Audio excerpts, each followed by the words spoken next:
Coming up on Wednesday, we'll break down the college football playoff announcement. Which top 4 team doesn't deserve to be in there? Keyshawn, J. Wool, and Zubin, 6 Eastern on ESPN Radio.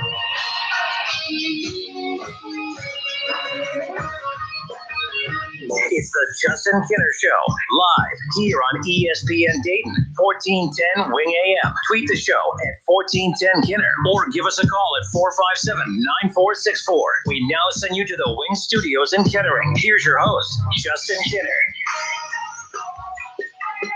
All right, everybody, welcome in. Justin Kinner, Kev Nash with you here on a very busy Tuesday. And again, it is still very early in the week, which with the news that we're going to be discussing here for the good part of the show is actually a good thing when this news was released, just because it gives Ohio State a little bit more time to possibly fill in the blanks. Welcome in, everybody. It's the Justin Kinner Show with Kev Nash, live here on Dayton's ESPN radio station, 1410.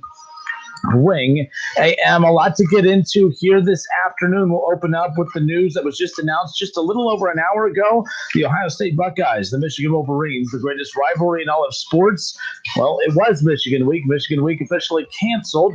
Michigan, of course, with their ongoing positive tests that have kind of taken over that program right now, has led to the Wolverines pulling the plug on their matchup with the Buckeyes this coming up Saturday. And now we are left with a bunch of questions. How many of those questions have answers? That's what we're going to open up with and discuss here today. The Pittsburgh Steelers last night get their first loss of the season. Did they open up the door for the AFC North and the Cleveland Browns? We'll discuss that coming up here in a little bit. ESPN Radio's Jason Fitz will call into the show at 4:30. We'll talk all things NFL as well as, most importantly, the fallout from the news of the Ohio State Buckeyes and the Michigan Wolverines pulling the plug on the game. So Ohio State, if the season ended today, Kev, would end the season at 5-0. Undefeated, baby. You need 6 games to play to be eligible to play in the Big Ten championship game. So that's where that's the predicament that the Big Ten finds themselves in right now as we currently sit, is what do? You have to adapt the rules. You have to change the rules if you want Ohio State to participate in the Big Ten championship game. We discussed yesterday that if Ohio State right now are the Ohio State Buckeyes a playoff team, talent-wise, no doubt. From what they've done when they step foot on the field this year, no doubt. Have they played enough games to trump what other teams who are battling it out for that 4th and final spot? Have they done enough to bump them out? Unfortunately for me, I don't believe so. The Big Ten finds themselves in a very difficult situation where they have to make a decision as far as, do we do what's fair or do we do what's right? Because I don't think that both are the same here. I think if you do what's right, you change the rules, you get the Buckeyes in the Big Ten championship game, you get them their Big Ten title, you get them in position to make the playoffs so that your conference can have a representative this year. You've missed it too often in the last 3 or 4 years. You need to do your part, because we know this Buckeye team on a normal season, even with probably one loss by this point of the year, I'm not saying probably they would have one. I'm just saying even with a loss at this time of season, Ohio State's still in the college football playoff race. So this is too good of a team for them to do what's fair, which is the other side of the coin here, and that is stick to what the rule was to start. You need at least this many games to be played for you to be eligible for the Big Ten title game, which is 6. Ohio State did not meet that threshold. Therefore, Indiana, you will represent the East in the Big Ten championship. That's where the Big Ten finds themselves. And it's not on Kevin Warren. I have no clue why we continue to point fingers at a guy that is basically just the messenger in regards to basically taking what the athletic directors voted upon months ago and brought their decision to the public. He does not get to, Kevin Warren cannot just snap his fingers and change everything. In fact, tomorrow, from what I have read, Big Ten athletic directors are meeting to kind of vote on how they want to move forward with some of this. Therefore, if they have a vote, it's not Kevin Warren's decision. If Kevin Warren is the end-all, be-all as far as decision-making is concerned, why have a vote? Why include them at all? This isn't just on Kevin Warren. He may be the fall guy. He's the guy to take the brunt of this, just like we see in professional sports. We know Rob Manfred. He was the guy. He was the punching bag, basically the messenger for all of the owners in Major League Baseball who were having him do their dirty work of basically delivering news that we knew fans weren't going to like. We didn't want to hear about millionaire owners and organizations fighting over money when you had so many people laid off during a global pandemic. And at that time, we didn't really know what was going to happen. We still don't, but we have a better picture now. My point is that there is a lot of unknown moving forward. The Big Ten has to decide, do we do what's right or do we do what's fair? What's right to me Put the Buckeyes in the Big Ten title game. Get your conference represented in the college football playoff.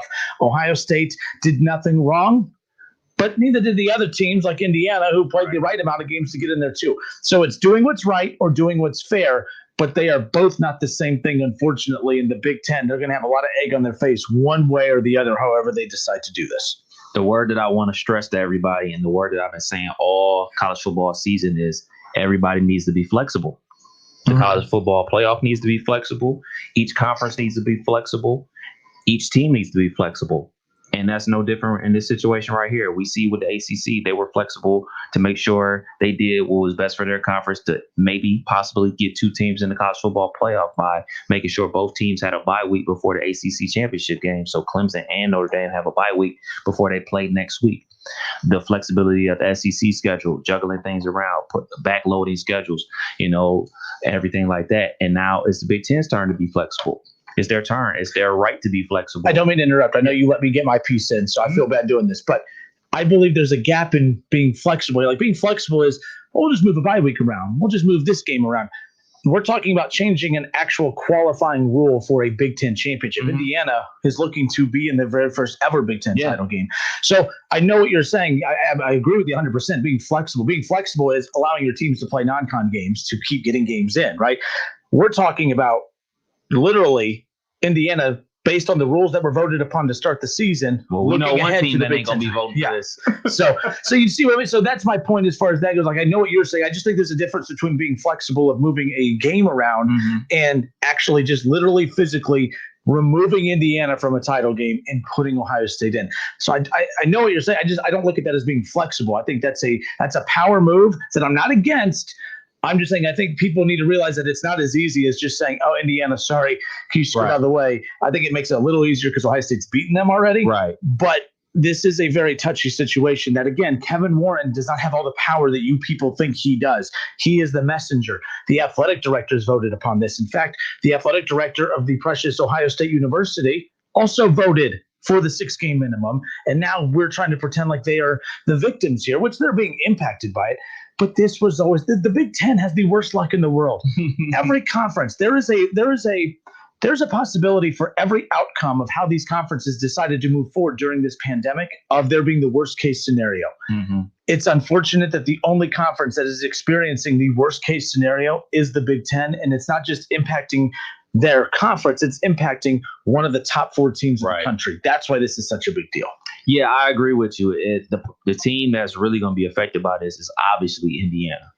And if we were in the state of Indiana, we would be feeling the total opposite way. This would be a lot of Hoosier talk, and we would say, well, this is our opportunity, this is our chance and everything like that, but we're not. And the thing that I'm looking at, and the thing that all Buckeye Nation needs to hold their hat to, is that we beat Indiana. Yep. And the lack of foresight is a problem with the Big Ten. I've been trying to, remain as even keeled as possible. That's one of the things about myself that I try to do, is try to never get too high, never get too low. But the lack of foresight is alarming, to be arrogant enough to think like, yeah, we're going to get through 8 straight weeks of college football without any hiccups. It's just wrong. It's just flat out wrong. You're in the middle of a pandemic and you decided to play football and you allowed yourself 0 wiggle room. And now if you stand firm on the 6-game minimum, technically you're right. Technically you're right. You came up with these rules. These rules are set in place. Is it right? Is it wrong? That I will have a difficult time understanding that if they steadfast to the 6-game minimum rule, that Indiana plays for the Big Ten championship versus Northwestern while an undefeated team is sitting at home. I will have a major problem with that, regardless of who's the team, because you and I have been talking about it, about the whole situation going on with the Pac-12 with USC and Colorado, and one of those teams potentially, both of them being undefeated on the same side of the conference, and one of them not playing in the conference championship game. I know no one cares about that right now, but that's a real thing too. So I feel just as bad for whatever team is going to be left out of that situation. But then just taking my Buckeye hat off, I'm looking at it and saying, if I'm just a college football fan, or if I'm an IU fan, like, well, we didn't do anything wrong either. So why are we suffering the consequences for them? Like, yeah, that'd be great to get a Big Ten team in the college football playoff, but you know what? Before we're Big Ten, we're Indiana. You know what I mean? And before we're Big Ten, we're a Buckeyes. So it's a fight right now. It is going to be a fight. And I don't know if you remember this documentary that they showed on the Big Ten Network a couple years ago. It was talking about, I forget exactly which Rose Bowl it was, but there was a tie between Ohio State and Michigan, and they actually had to vote on who went to the Rose Bowl. And all the vote came back split, and it ended up going Ohio State's way, even though they had lost to Michigan that year.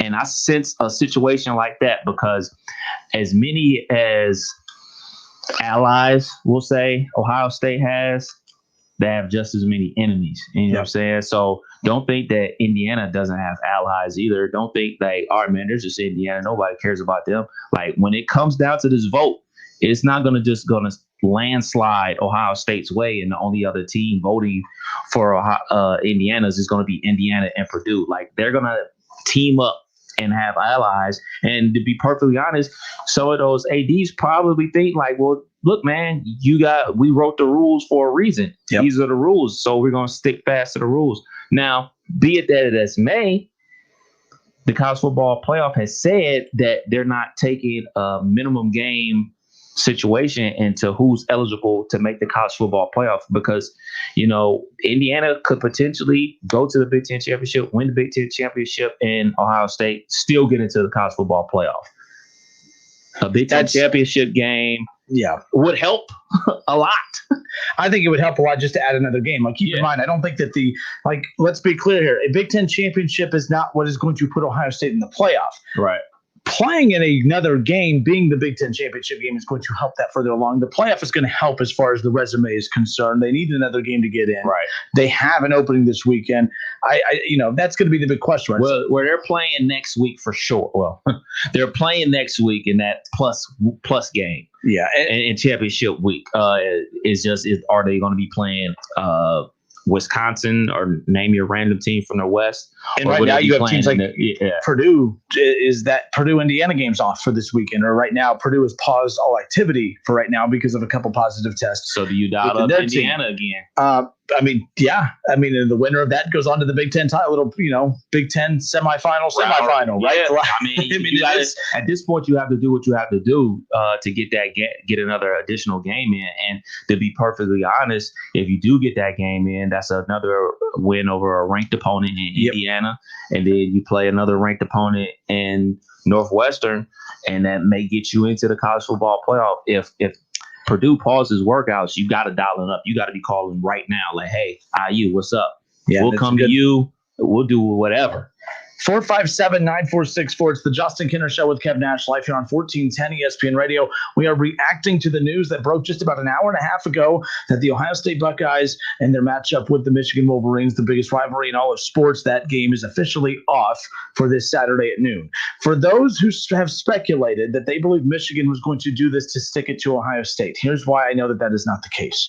If Michigan wanted to stick it to Ohio State, they would have announced this on Thursday or Friday. Mm-hmm. They announced it today. Yeah. By announcing it today, it gives Ohio State and some other programs enough time to be able to potentially in the league get another game in for the Buckeyes come Saturday. That's why I don't believe that this was done to stick it to Ohio State. And there's been a lot of speculation about this. This is why if I'm Kirk Herbstreit, I would not have apologized, because I think the things that he was hearing behind the scenes were correct. I don't know if they were correct in regards to doing it to stick it to the Buckeyes, but I do believe that there was rumblings of the positive test that started to take Michigan players out and coaching personnel and, guys like that. So that's something to keep in mind moving forward. Now, I want to go to the Facebook reaction feed. Again, we are live on Facebook. Go to Facebook, search the Justin Kinner Show, follow and like and follow along to be able to comment, to give your opinion on all of this. As far as my statement to start this is that the Big Ten has a decision to make. They have to make a decision as far as, are they going to do what's right, or are they going to do what's fair? Because what is right and what is fair, it is not the same thing. The right thing is to put Ohio State in the Big Ten title game and waive the minimum game requirement. The fair thing to do is to stick to the minimum game requirement and to stick to the no, we won't let you schedule out of the conference. to stick to it. That's what the fair thing is, because that's what the Big Ten has held every other team who has missed games or been impacted by COVID throughout the 2-month season. They've stuck to that. So if they want to be fair, stick to it with the Buckeyes. But if you want to do what's right, do what's right and change the minimum game requirement. Let the Buckeyes play in the Big Ten title game. That is going to be the decision that the Big Ten has to make moving forward. Chris Schulp on Facebook says Big Ten should have started their season 1 or 2 weeks after they decided to play instead of 4 weeks. That, to me, the only thing that the Big Ten has made a mistake on to this point is, for one, maybe the premature cancellation of the season, which ultimately led to egg on their face.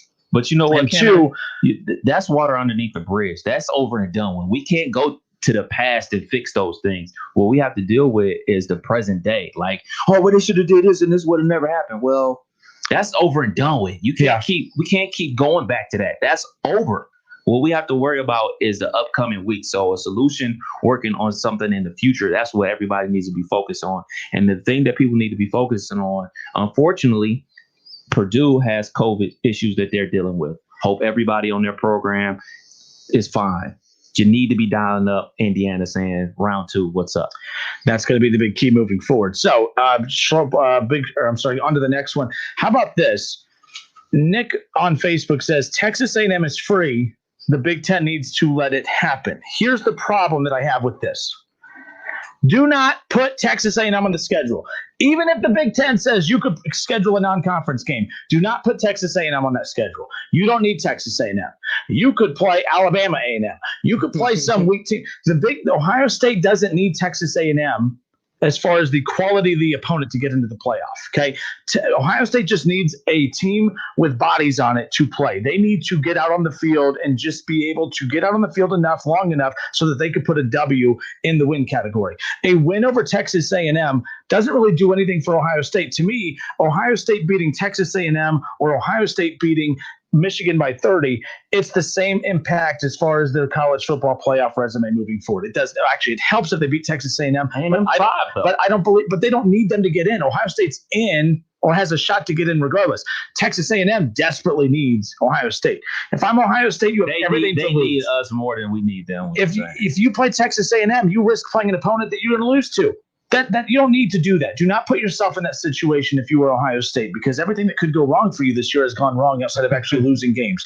Don't try to be the tough guy here and try to do let's put Texas A&M on the schedule. You don't need to do that. Don't do that. Don't risk losing a game that doesn't need to be played, because Texas A&M desperately needs that win over Ohio State so that they could pump their chest against Florida, against Alabama, and the SEC to put themselves, back in that conversation. I know that they are a fringe team right now, just barely on the outside looking in, but they are not a team that I look at as they don't have a shot. Texas A&M has zero shot of making the playoffs right now. A win over Ohio State would increase their chances of getting in. I still don't think they have a shot to get in. But Ohio State, don't put them on the schedule. Do not put Texas A&M on the schedule. The fan in me would love to see it, but you are risking an awful lot if you go down that path. 457-9464. Get to Facebook. Leave your comments on here, and we'll see kind of what goes on as far as that's concerned. But Timothy Smith, he says, who cares about Ohio State? What? I mean, I don't know what you do, Timothy, but for you to sit here and actually think that no one cares. Thanks for listening. Actually, you know what? I made the mistake of giving him the attention that he wanted with that comment. So, Timothy, you did the right thing. I did the wrong thing. I'm moving on. Thanks for tuning in. Absolutely. Let's go to Tennessee Jeff. Tennessee Jeff, what's up, my friend? How are you? Remember, the FCC has rules. Just remember, you can't swear. Timothy Smith. So I just I don't know how long you're going to give me. I literally just tuned in. I don't know. I'm guessing you're talking about what just happened. I have talked with back and forth with Jeff Snook, Tim May, just now Mark Pantoni, and you just nailed it, Justin. About as far as we don't need justice. I'm sorry, A&M.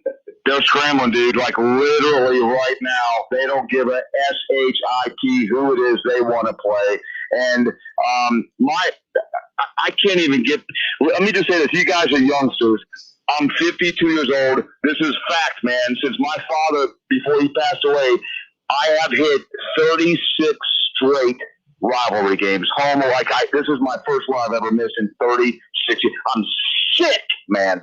So that's a bit like I was literally at North Market in Columbus, and I do a cake for the team. I take it to the Woody every year. I have it to a Thursday, and I bring in a cake for the team. I drop it off. It was going to be a little different this year. It was going to say hang 100. I was going to drop it off for Ryan Day and the coaches, and just little things like that. You know, you guys know, man. And just going up there Friday and not sleeping, and just every little thing that I do leading up to this game. Again, it's different because it's not Thanksgiving, but still, we're hoping we're going to have a game, and for them to just, you know, I don't know how the COVID thing works. You guys both know that I had the COVID. That's neither here nor there. Who cares? But I'm fine. But we care. I'm glad you're doing okay. We do care. No, what I'm saying though is that's not what I'm calling you. I get it. I know, man. Okay, so I'm numb, and I'm with my daughter, and she's like, "Well, Dad, it's just no, it's not just a game. Stop. It's just I don't know a more anticipated day of the year for me than this game. It's everything, man. So it's a big deal. Now we got to move past it. So where are we at? Just like you said, Justin, they're looking. Purdue's got an outbreak. We're going to go round 2 or 3. What are we doing now? As far as they got meetings with the chancellors, and it's either that or the ADs tomorrow to see what they're going to do with this 6-game deal. Yeah. I don't know who knows. Who knows, man? What would be the right thing? What would be the right thing to do? What would you do? Okay, so So who's that? Kevin? Yes. Okay, so I'm going to be honest, right? And you guys are you're a homer. I'm going to be honest. Who the bleep wants to see? Look, we beat Indiana, bro. We beat them, bro. We beat Indiana. We beat them, right? Who wants to see Indiana Northwestern? I'm just going to tell you what I want to see. So they set the rule at 6. Am I biased? Of course I'm biased. But the best team in the Big Ten, it's not even close, man. It's Ohio State. Let me ask you this. I know what you're saying, but let me ask you this. How much we're just talking about Ohio State getting another game in. How much does the Big Ten title mean to you?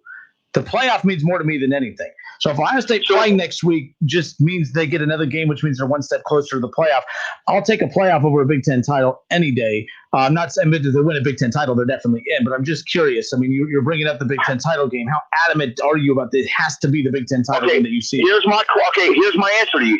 I got a question before I answer that. Okay. My question to you is, Justin, does the Big Ten title mean, in other words, if we don't play next Saturday in Indy, are we still in the playoff? I think right now it's not about who they play or Big Ten titles. It's just about getting more games on there. They're undefeated. They're Ohio State. The only reason they're at 4 is because they haven't played as many games as the others. Otherwise, I still think they'd be above Clemson, who has a loss. I think they're only at 4 because they played a limited amount of games. All I care about is that they get out on the field and play games. I don't care if it's Indiana this week, Indiana again the next week. I don't care who it is. To me, I just think it's a total amount of games, you know? You asked me this. You just asked me a second ago, how adamant am I about a Big Ten title? Here's all I can tell you. Okay. I don't give a rat's bleep about a big. I hate this conference now, dude. I know you guys are like, what? I swear to God, like what we've been through. Kevin Warren can.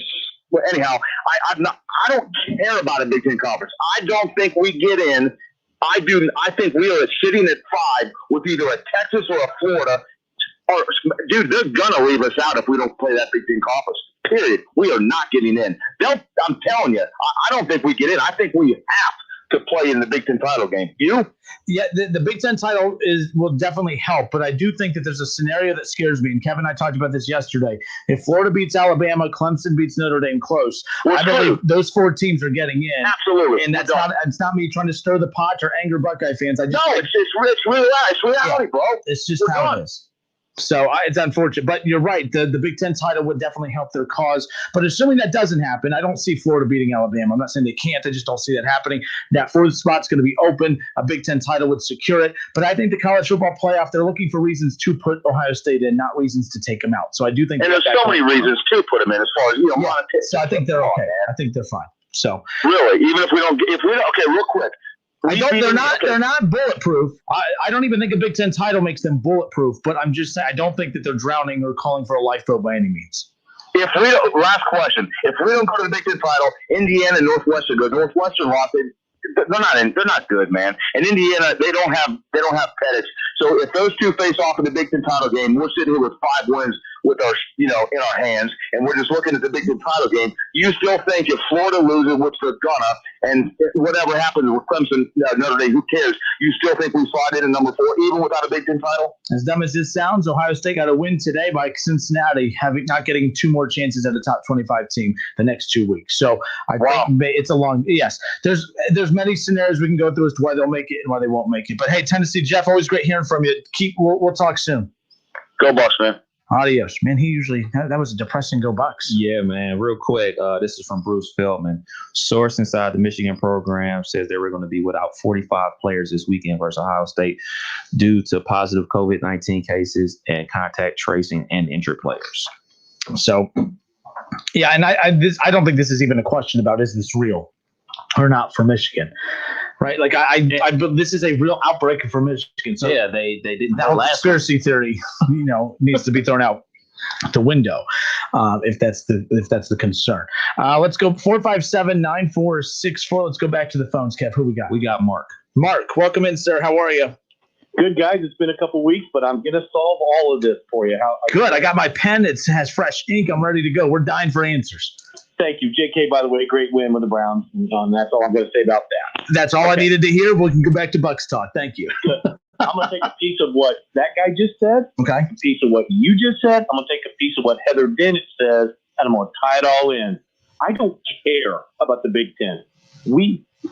Indiana had their shot. They blew it. Is nobody learning from what BYU and Coastal Carolina did? In 2 days, they hauled a team from Provo, Utah to Myrtle Beach in 2 days and played because they took a shot at it, okay? What should happen right now, Gene Smith ought to pick up the damn telephone and call Cincinnati Bearcats, whose game is canceled this week against Tulane, and say, come on to the shoe Saturday. Only problem with that, Mark, is they're dealing with COVID outbreak as well. Yeah, well, Cincinnati's the team with the outbreak. Tulane that had the problem. But Cincinnati's the team with the outbreak, not Tulane. So it's not Cincinnati. They get Tulane. Somebody. But the Big Ten won't let them. Yeah. Big Ten. But what do you mean they won't let them? But see, we can't change it in the middle of the season just to justify Ohio State's needs because they're not in the Big Ten. They're not in the Big Ten. BYU's an independent school. Also, when Nebraska had their situation, they tried to dial up opponents. The Big Ten told them no. When Wisconsin tried to dial up opponents for makeup games, the Big Ten told them no. Now the Big Ten is going to tell Ohio State, yeah, that's where you get division inside a conference. That's when a conference that's supposed to be united becomes fractured. Okay, I've got an answer to it. And I would also say then the other team to reach out to would have been USC because they're obviously saying they're undefeated and from a Power 5 conference. The other flip side answer is if that doesn't work, because I didn't know if it was UC or Tulane, so Cincinnati can't come up 71 to play Ohio State, then the committee has got to say, and they have the power to do it, we're going with 8 teams this year. Ugh. They've got to do something because. Well, I don't mean to be funny here, but what do you mean they have to do something? They've had playoffs without Ohio State before. Why would this one be a travesty? Question this way, and I'm not being a troll. I promise. I'm just asking your thoughts. Okay, I got you, and I'm not trying to be. I'm just only. My answer will be facetious, and so don't take this for people who've had family, had COVID, et cetera, et cetera. Apparently, the damn virus only exists in the Big Ten. Okay, you turn into an SEC football game, and you see 35,000 people in the seats. That's a fact. You see the bands in the damn crowd. The cheerleaders are in the crowd. And every time CBS showed the damn crowd, half the people don't have masks on. But they only show the crowd for like a fraction of a second. They take it right off the crowd. This is not right that Ohio State's had 5 games and other teams have got 10, 9, 10 games. Or the Big Ten's only got a few games. Okay? They should have opened this crap up early and said, play the games. But when they said, we're going to have a Big Ten season, but we're not playing the first 3 against non-conference, but we're going to wait 5 more weeks before we start the first game. That automatically meant the Big Ten was screwed. There's only one way to fix it. You put 8 teams in. That way you bring Cincinnati in. You bring Texas A&M. You bring Florida in. You bring Ohio State, Clemson, Notre Dame, USC, and Alabama and say we're having an 8-team playoff. That's just the way it is, and let's just see who the best team is. Because you just can't say you've got plenty of games. You don't have enough, And we can't change the rules mid-season on, letting a Cincinnati go to Ohio State or USC to come to Ohio State to get one more game. There's just got to be somebody out there, non-Big Ten, that would come, and they'd have to either change that rule or let 8 teams in. Because this is ridiculous. I mean, it is really ridiculous. I don't envy any decision maker in the Big Ten right now because they haven't made great decisions to this point, and now they're being put on the spot to make good ones moving forward. But to be fair, the minimum game requirement is only bad right now because it's actually coming to play to hurt the Big Ten. The Big Ten's the only one that's had one of their decisions come back to haunt them. The worst case scenario, every conference has a worst case scenario that could have happened. Unfortunately, the Pac-12 is going to have one here shortly when every one of their teams, when they have 3 or 4 undefeated teams, then what do you do there? That's, so everyone's going to have, be impacted by this one way or another. Well, I can tell you who does have a pulse on the finger of what's going on, and that is Heather Dinich at ESPN. I listened to her a couple times this week, and she clearly said, even if Ohio State doesn't play in the Big Ten title game, they're in.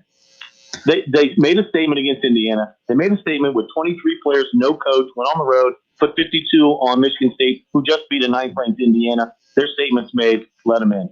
But there's only 2 things that are going to screw that up, and then you touched on it. If Alabama loses to Florida and Clemson beats Notre Dame, Ohio State's in big trouble now. All right. Well, Mark, good stuff, man. I appreciate your passion, man. Call anytime. See you guys. Bye. Thanks, Mark. 457-9464. All right, we're going to get right back to your calls on the other side of the break. If you're just tuning in, it's the Justin Kinner Show with Kev Nash. We are live on 1410 Wing AM, streaming live at wingam.com. And, of course, we are live on Facebook and Twitter. Search the Justin Kinner Show on Facebook at 1410 Kinner, KINNER, or at 1Kev Nash on Twitter. Follow along, tune in, and tweet us your thoughts. Of course, we'll be able to pull your comments right into the broadcast. James Lamb on Facebook says, Justin, Ohio State is not going to play a non-conference game because the Big Ten is not letting any team play a non-con game. They did not let any other team. No, James, I'm very well aware of that. We know that's the predicament that Ohio State's in. They have a game, they have a date on Saturday that Ohio State's ready to play. They could only play against a Big Ten opponent. We're a couple days into all Big Ten teams already prepping for their opponent this weekend or not prepping at all. It's a mess. The Big Ten has a decision to make. You either change the rule, you either have to be fair, or you either have to do the fair thing or the right thing. The fair thing is to stick to the rules that you've been keeping the conference to since the beginning. And that is, we're not letting you play non-conference games, and we are going to keep the minimum game requirement. They have stuck to that the entire season. So they could do what's fair and continue that path, or they could do what's right, change the rule, let the Buckeyes get to the Big Ten title game, and increase their shot of getting a team representing them come playoff time. 457-9464. More of the Justin Kinner Show with Kev Nash when we come back.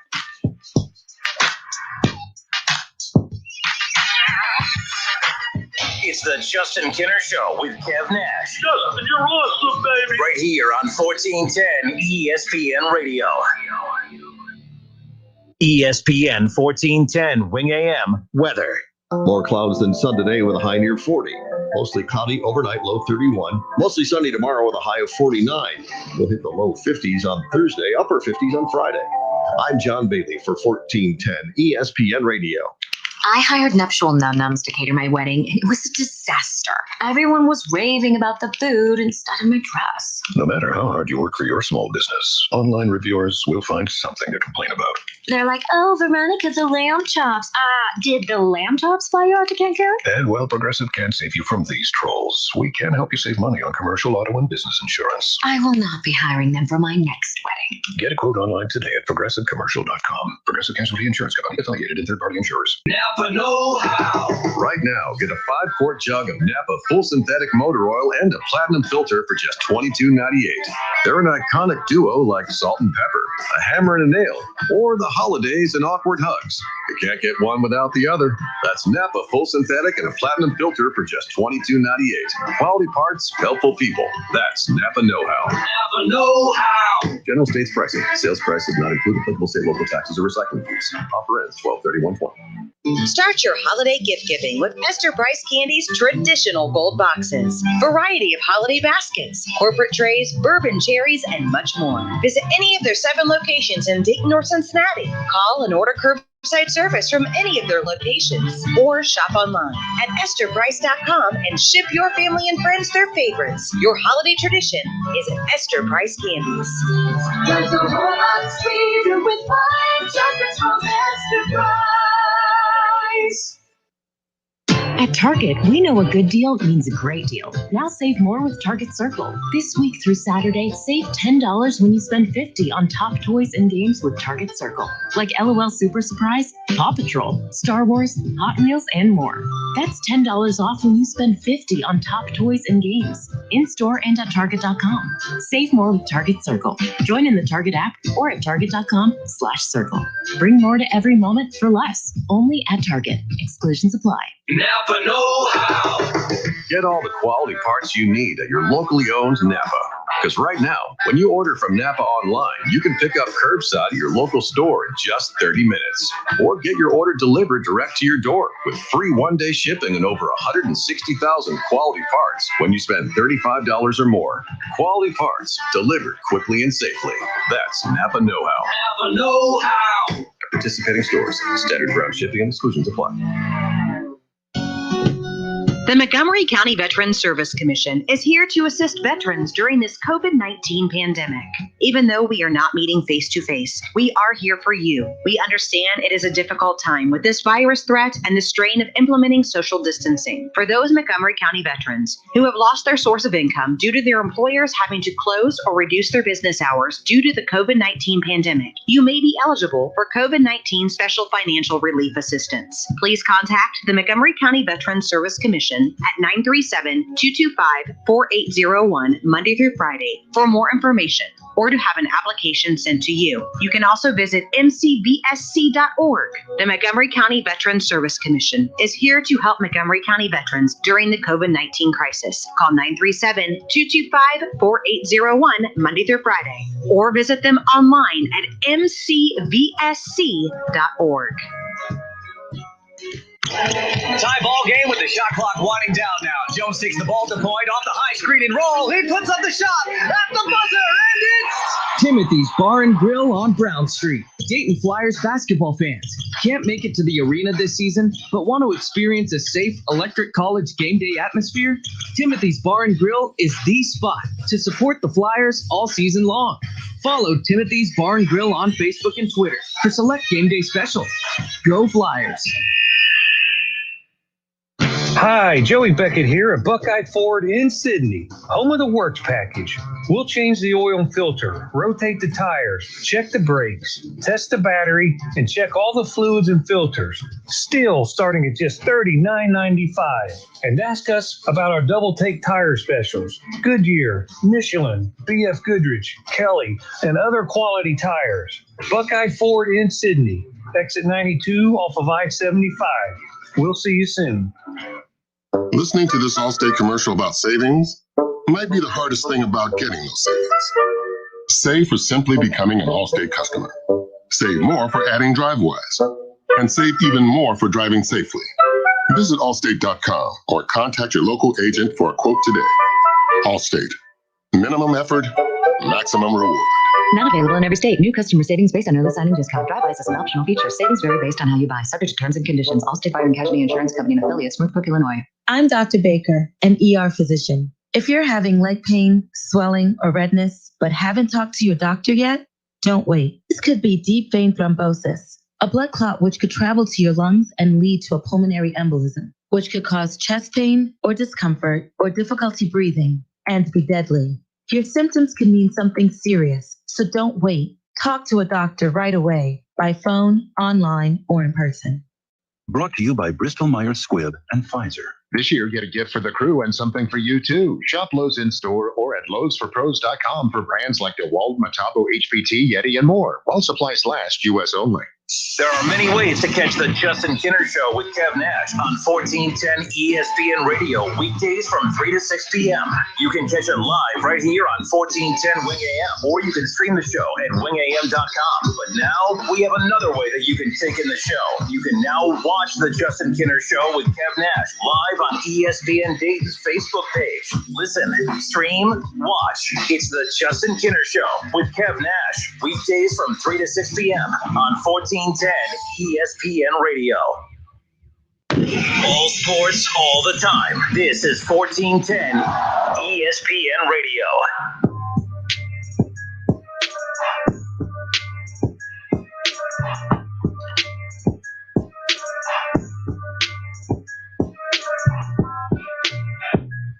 Justin Kinner, Kev Nash back with you here on 1410 ESPN Radio. Coming up here in 20 minutes, 4 o'clock, top of the hour, ESPN's Dan Murphy, college football reporter, will call into the show and give us the latest on what he's hearing as far as the fallout for the Big Ten, as far as the cancellation of the Ohio State-Michigan game, which was made official just about 2 hours ago, the final week of the regular season for the Big Ten, Ohio State-Michigan. That game is officially off.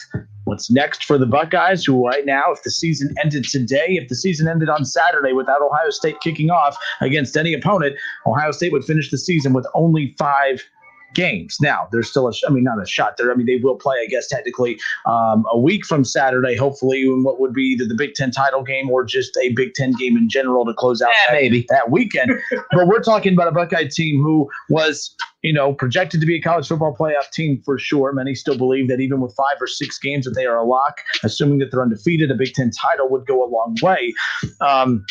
I try to separate my Buckeye hat from my opinions on this when it comes to I'm just one of those where I've always been taught, like, I'm 5'5", I'm fat, I'm not very good looking. I don't have a lot of good things that ever happened to me in my life. So I never get my hopes up for anything, folks. I have taught myself my entire life, do not get excited for anything.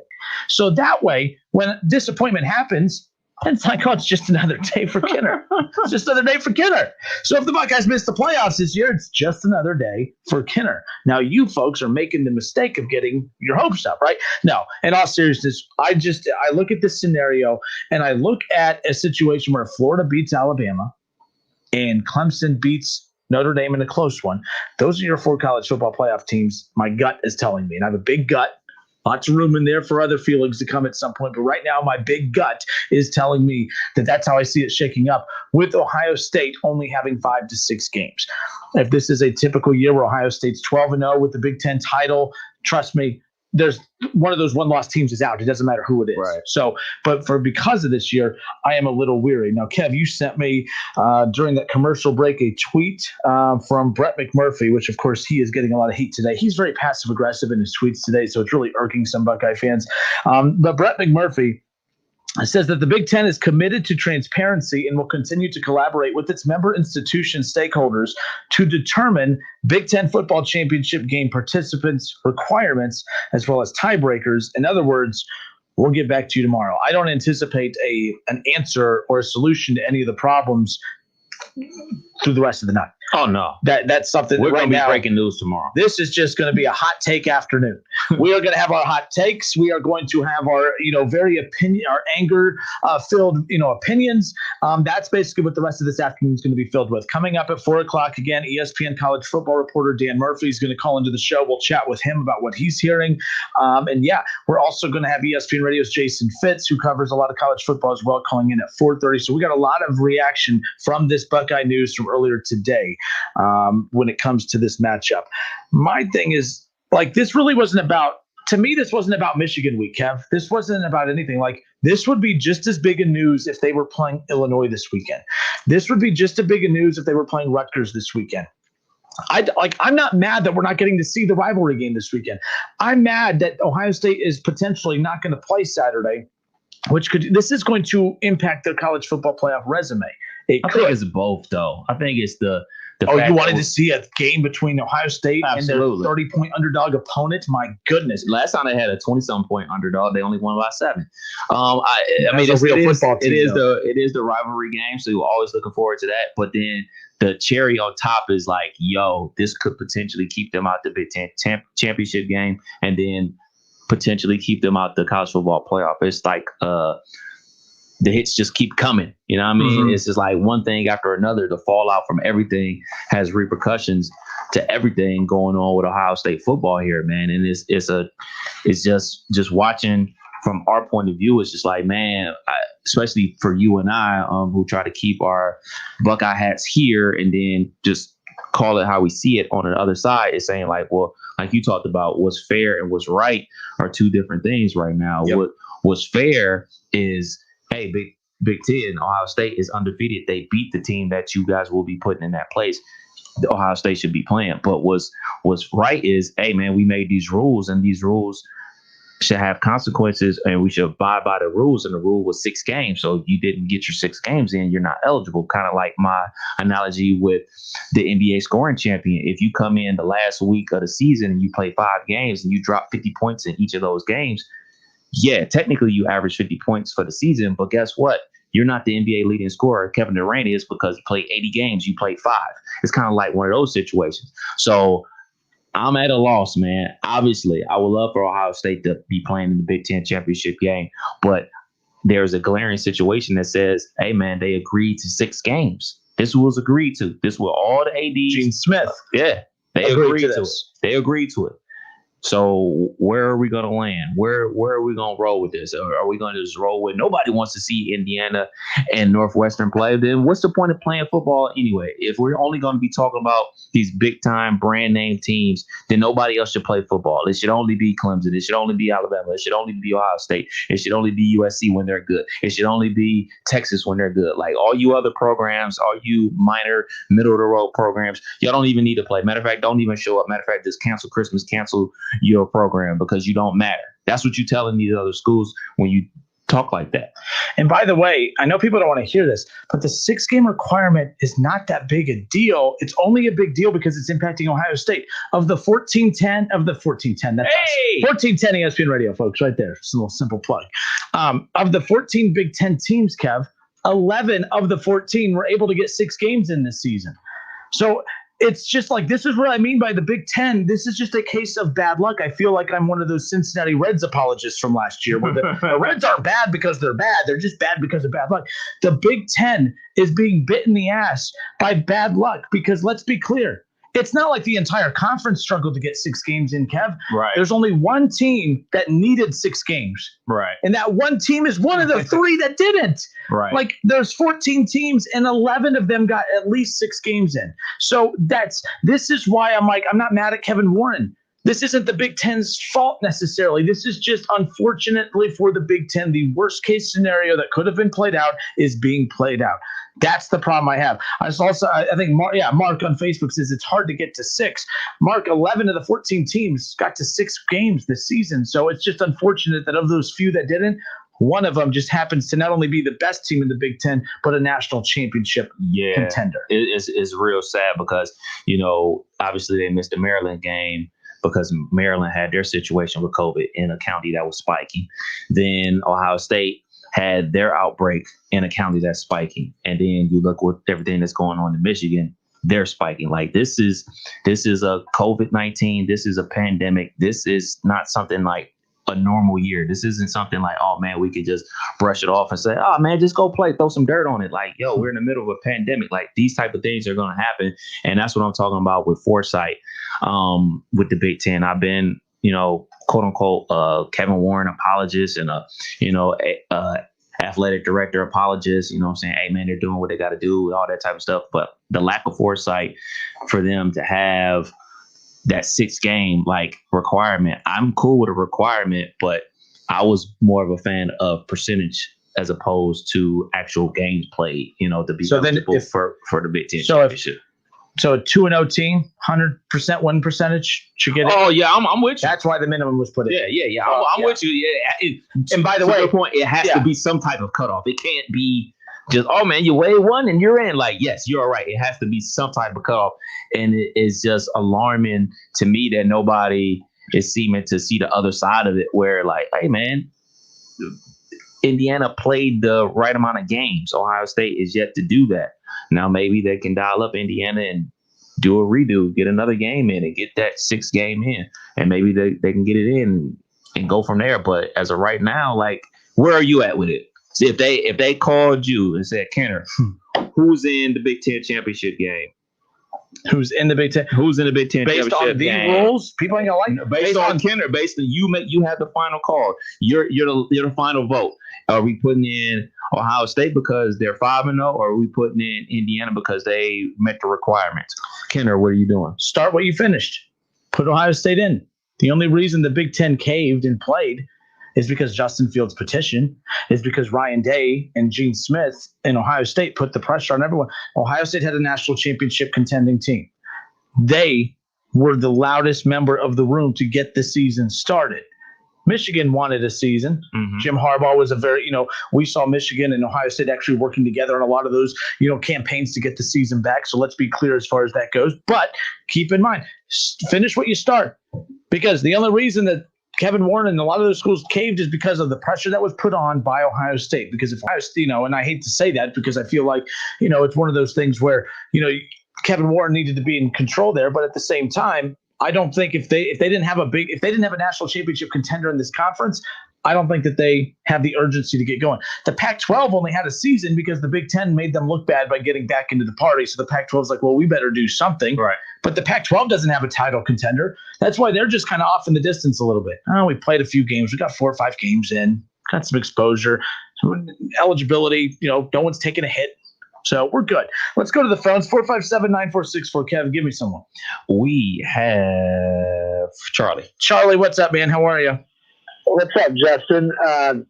The guy you had before the last caller a while back, he was talking about the 8 games, and I know everybody always brings it up. And I think that if you're gonna start bending rules, if you want to let Ohio State in and play in the Big Ten championship, then what they really need to do to make things fair is you take Ohio State, Florida, Texas A&M, and Cincinnati and let them play their own little semifinal to get the 4th spot. Because I think when you're talking about fairness, if I'm just looking at it like you were talking about, like kind of looking at things without your Buckeyes hat on, I can't see letting Ohio State at 5-0 in over Texas A&M. I just letting them in where? Because Texas A&M's not making the playoff either. Well, but aren't they 9-1 right now? Yeah, but I mean, they don't have a path to get there. Florida does, and if Florida and Alabama, with the winner of that SEC title game, is getting in, and if Florida wins, they both might get in. If Florida loses, Texas A&M would jump Florida, and they should jump Cincinnati if they haven't already. So they should be like the 5th team kind of sitting there behind Ohio State. Well, at that point, it doesn't matter. I mean, if you've ever been to a club and you are, you have the big bouncer standing in front of the door. If the big bouncer standing in front of the door and he's the one with his hand on your chest, not letting you get in, but you're the first in line to be rejected of getting in, you don't really win anything. All right. Yeah, so that's Texas A&M. So you're talking about a tournament to get to 5th. I mean, I don't know what that accomplishes. No. Tournament to get to 4th because. Do you remember, what was it, 2 years ago when Notre Dame got in and everybody was mad because they didn't have to play a conference title game? Yep, I was one of them. Yep. One less game, not 5 less games, 1. And everybody freaked out because they think it's bullcrap that Notre Dame didn't have to play that game. So if you let Ohio State in over Texas A&M in this scenario where Florida loses and Texas A&M's jumped them and they're like the 2nd best team in the SEC and they're 9-1, I mean, you might as well blow the NCAA up and start everything all over. Because if you're talking about fairness, a team that wins 5 games they're saying they don't even want them playing Northwestern, which is I don't want to see that game anyway. I would rather them play Wisconsin. Well, beggars can't be choosers right now. The quality of opponents is not keeping Ohio State out of the playoff right now. It's the amount of games. It doesn't matter who they play. I don't even care if they play Rutgers for 3 straight weeks. They just need to get games in on the year. Charlie, normally we go longer. I got to cut you off. We got a guest coming up. Thanks for the call. Right. We've had a few callers suggest these little play-in tournaments. We've heard one caller saying 18 playoff. Folks, we're struggling getting the amount of games in that were already scheduled in. The playoffs. Yeah, playoffs, exactly. The committee is not going to come up. They're not going to expand the playoffs and have to deal with the risk of having more games to worry about being canceled or postponed or pushed back. The 14 playoff is the perfect amount of teams for a COVID season, especially. 4 teams, 2 games, 3 games total. That's all you got to worry about. They're not going to have an 18 playoff. They're not going to add more games to the schedule. They're not going to have to worry about the headache of, oh, man, we got to make sure we get all of these games in. Then we have another round of games to worry about. 14 playoff. Let's just get the season over with. That's basically what we're at. 457-9464. Appreciate everyone on hold being patient. Nick, Jeff, Tyler, I see Dickie's calling in. We're going to get to all of you guys at some point coming up here in the near future. We have ESPN's Dan Murphy, college football reporter. He's going to kind of give us a little bit more insight as far as what he's hearing behind the scenes, as far as what the Big Ten's going to do. He was just part of the conference call with the Big Ten commissioner, Kevin Warren. So we'll get to Dan Murphy on the other side of the break. Don't go anywhere.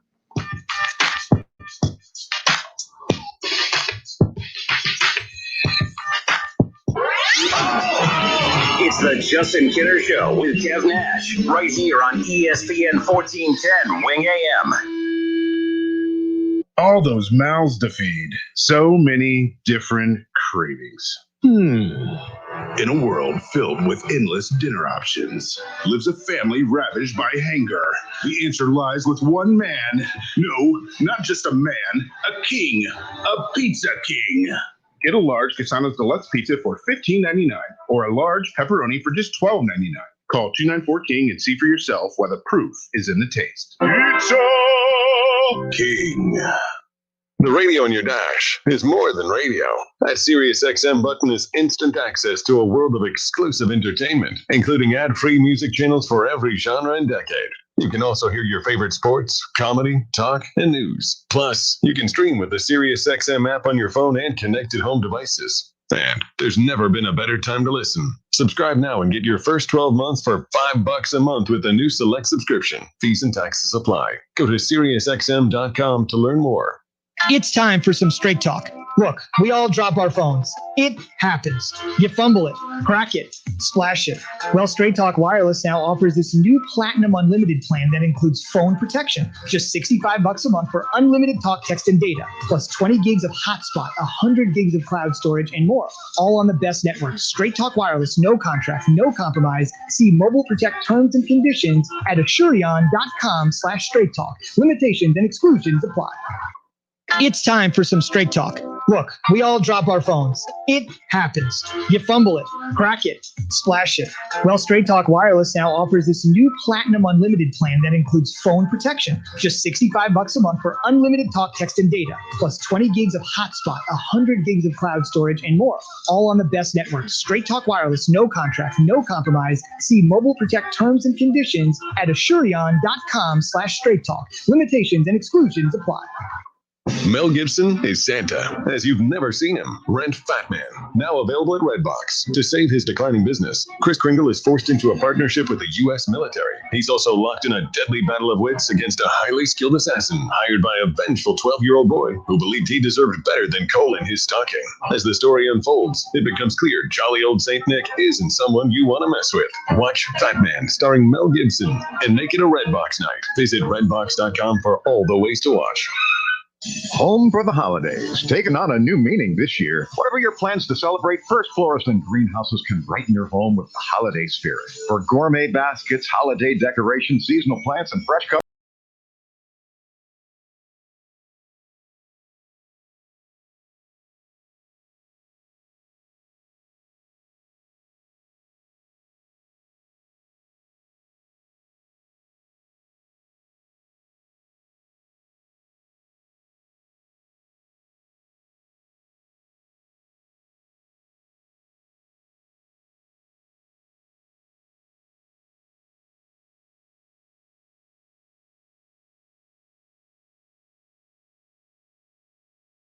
Hotspot, 100 gigs of cloud storage, and more.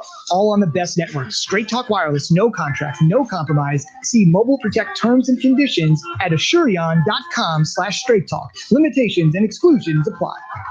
If I learned one thing from this great game of baseball, it's that she'll humble you. You think you've got it figured out, you check the standings, and you're in last place again. I'm Eric Rubino, Fantasy Baseball GM, and I can put my team in position to win every single time, but I can't play the games, people. At least Progressive's Name Your Price tool has options based on my budget. It never lets me down, unlike my pitching staff. Amateurs! Get options based on your budget with Progressive, even if you're not a legend in your own mind. Progressive Casualty Insurance Company and affiliates. Price and coverage match limited by state law. Whatever you send through the U.S. Postal Service this season is so much more than mail or packages. In every carrier's hands is a card with your handwriting. In every box, on every truck, is your message that you care. We know how much goes into your holiday mail, especially this year, which is why we go the distance to bring you closer. Learn more at usps.com/closer. Mel Gibson is Santa, as you've never seen him. Rent Fat Man, now available at Redbox. To save his declining business, Kris Kringle is forced into a partnership with the U.S. military. He's also locked in a deadly battle of wits against a highly skilled assassin hired by a vengeful 12-year-old boy who believed he deserved better than coal in his stocking. As the story unfolds, it becomes clear jolly old Saint Nick isn't someone you want to mess with. Watch Fat Man starring Mel Gibson and make it a Redbox night. Visit redbox.com for all the ways to watch. Justin Kinner, Kev Nash, back with you here on 1410 ESPN Radio. Of course, the big topic today, Ohio State and Michigan. The biggest rivalry in all of sports. That game officially off for Saturday. And now the big question is, what's next? Not just for the Big Ten, but for the Ohio State Buckeyes, as they are desperately trying to keep their head above water to keep their undefeated season afloat, to build that resume up, to keep it strong heading into the final couple weeks of the College Football Playoff Committee's final rankings. And we're going to get into that with our guest here in just a second. Some more reaction here. Brian Schwederman on Facebook says, easy out for the Big Ten, inserting the wrinkle that if a team missed the 6-game mark because of other teams' COVID breakouts, the 6-game requirement will be waived so Buckeyes can be in. I mean, a little wrinkle of changing the words, absolutely. Mm-hmm. Keep in mind, folks, look, I don't think that the 6-game minimum was that crazy of a requirement to have. There's 14 Big Ten teams. 11 of them played at least 6 games. It's just unfortunate that of the few teams who could not get to that 6-game threshold, of course, the Big Ten's luck, which has not been that great this year, it happens to be the only national title contender they have there. Let's get to our next guest. We have ESPN college football reporter Dan Murphy joining us. Dan, welcome in, sir. How are you? I'm great. How you guys doing? Pretty good. Good. We appreciate you taking time and hanging out with us. Look, it's never a dull moment right now, especially with there being so many unknowns throughout the college athletics world right now, not just football, but basketball as well. What was your initial reaction when you first heard that this game was canceled? Something that we knew was a pretty good possibility as the week went on. Yeah, I think that was kind of it of like, well, this is sort of inevitable, right? I think we probably talked a long time ago, back when the Big Ten first made the decision to play, and thinking about, hey, because there's no room for error in this schedule, it's very real that there might be some major issues they come up with scheduling because of that. And here we are, right? It feels like it was almost like, of course, something like this is going to happen. And unfortunately for the Big Ten, it plays out in maybe their marquee game of the year with their marquee team. That's really their only shot to get in the playoff right now. I don't know yet how much of an impact this really has on Ohio State's end goal of getting to the postseason. But, my first reaction was, anybody could have seen this one coming. People who are mad about the 6-game minimum requirement, I should know that. I mean, were there minimums? I mean, I guess it's win percentages for other conferences, but I don't believe a minimum game requirement was that crazy of a factor to consider here with the Big Ten. Like I said, you heard me open. 14 teams in the Big Ten, 11 of them got at least 6 games in. It's just the Big Ten's luck that one of those few teams that didn't get 6 games in happens to be the national title contender in the Buckeyes. It's just bad. Big Ten's made the mistakes, yes, but this is just bad luck that's really coming back to blow up in their face. Yeah, no, I think that's probably a fair statement. And really, at the end of the day, that they can get Ohio State to at least 6 games, right? Whether or not they're playing for a Big Ten title, they can play a quality opponent on December 19th, and they can figure out how to get them another game that will help them for their goal of reaching the college football playoff. I think the question will be whether or not they can be really flexible and really quick and get them another game before then to get them to 7 games, which I think, again, every last bit helps their case, as it's going to be an interesting battle between these top 6 or 7 teams that are all vying for that spot. What type of ripple effects do you think this COVID season is going to have on college football long term? Will we see that there's a lot of conference games? There's BYU flying across the country to play Coastal Carolina, Big Ten potentially juggling things around mid-season to do what's right for Ohio State and everything like that. What do you see the ripple effects being? Yeah, that's a great question. I spent most of my day listening in on a business conference where a lot of college sports folks have been talking, including Mark Emmert, some conference commissioners and folks like that. And the two things that I take away from it is some of them have realized that a lot of the less flexible things they do, scheduling games 10 years in advance and feeling that they can't change on the fly, they're being proved wrong, right? They can do those things. They can be a little bit more flexible now when they need to be. And so perhaps some of those, when a new suggestion comes up and the initial response is, oh, no, that's impossible, that's not the way we do things, maybe that goes away a little bit in the future. And I think part of the reason that might go away is because the COVID era has in some way brought a lot of college football issues to a head, right? Whether it's the NIL or the value players bring or the need to play these games to keep athletic departments afloat. The issues that face college football, I think, were accelerated because of what's happened here in the past 6 to 9 months. ESPN's Dan Murphy with us here on the Justin Kinner Show with Kev Nash on 1410 ESPN Radio. And look, there seems to be, real quick, to go back to the Ohio State conversation real quick. I mean, right now the big question is, what's next for Ohio State? What's next for the Big Ten? My thing is I think right now I'm thinking big picture. I personally don't care about the Big Ten title game one way or another. I just care about Ohio State getting back on the field, getting another game. How much does the cancellation of Ohio State-Michigan impact the college football playoff aspect of the Ohio State Buckeyes resume moving forward, or does it? Are we making too much of this? If you're a Big Ten championship fan, more power to you. But for me, I'm putting all my emotional stock into the playoff. That's really all I care about. How much of that is impacted by this cancellation on Saturday? Yeah, it's a great question. And like you said, right, they could still get a quality opponent in a couple weeks, and that sort of +1 game that the Big Ten has had planned all along, whether that's they're playing for a title or not.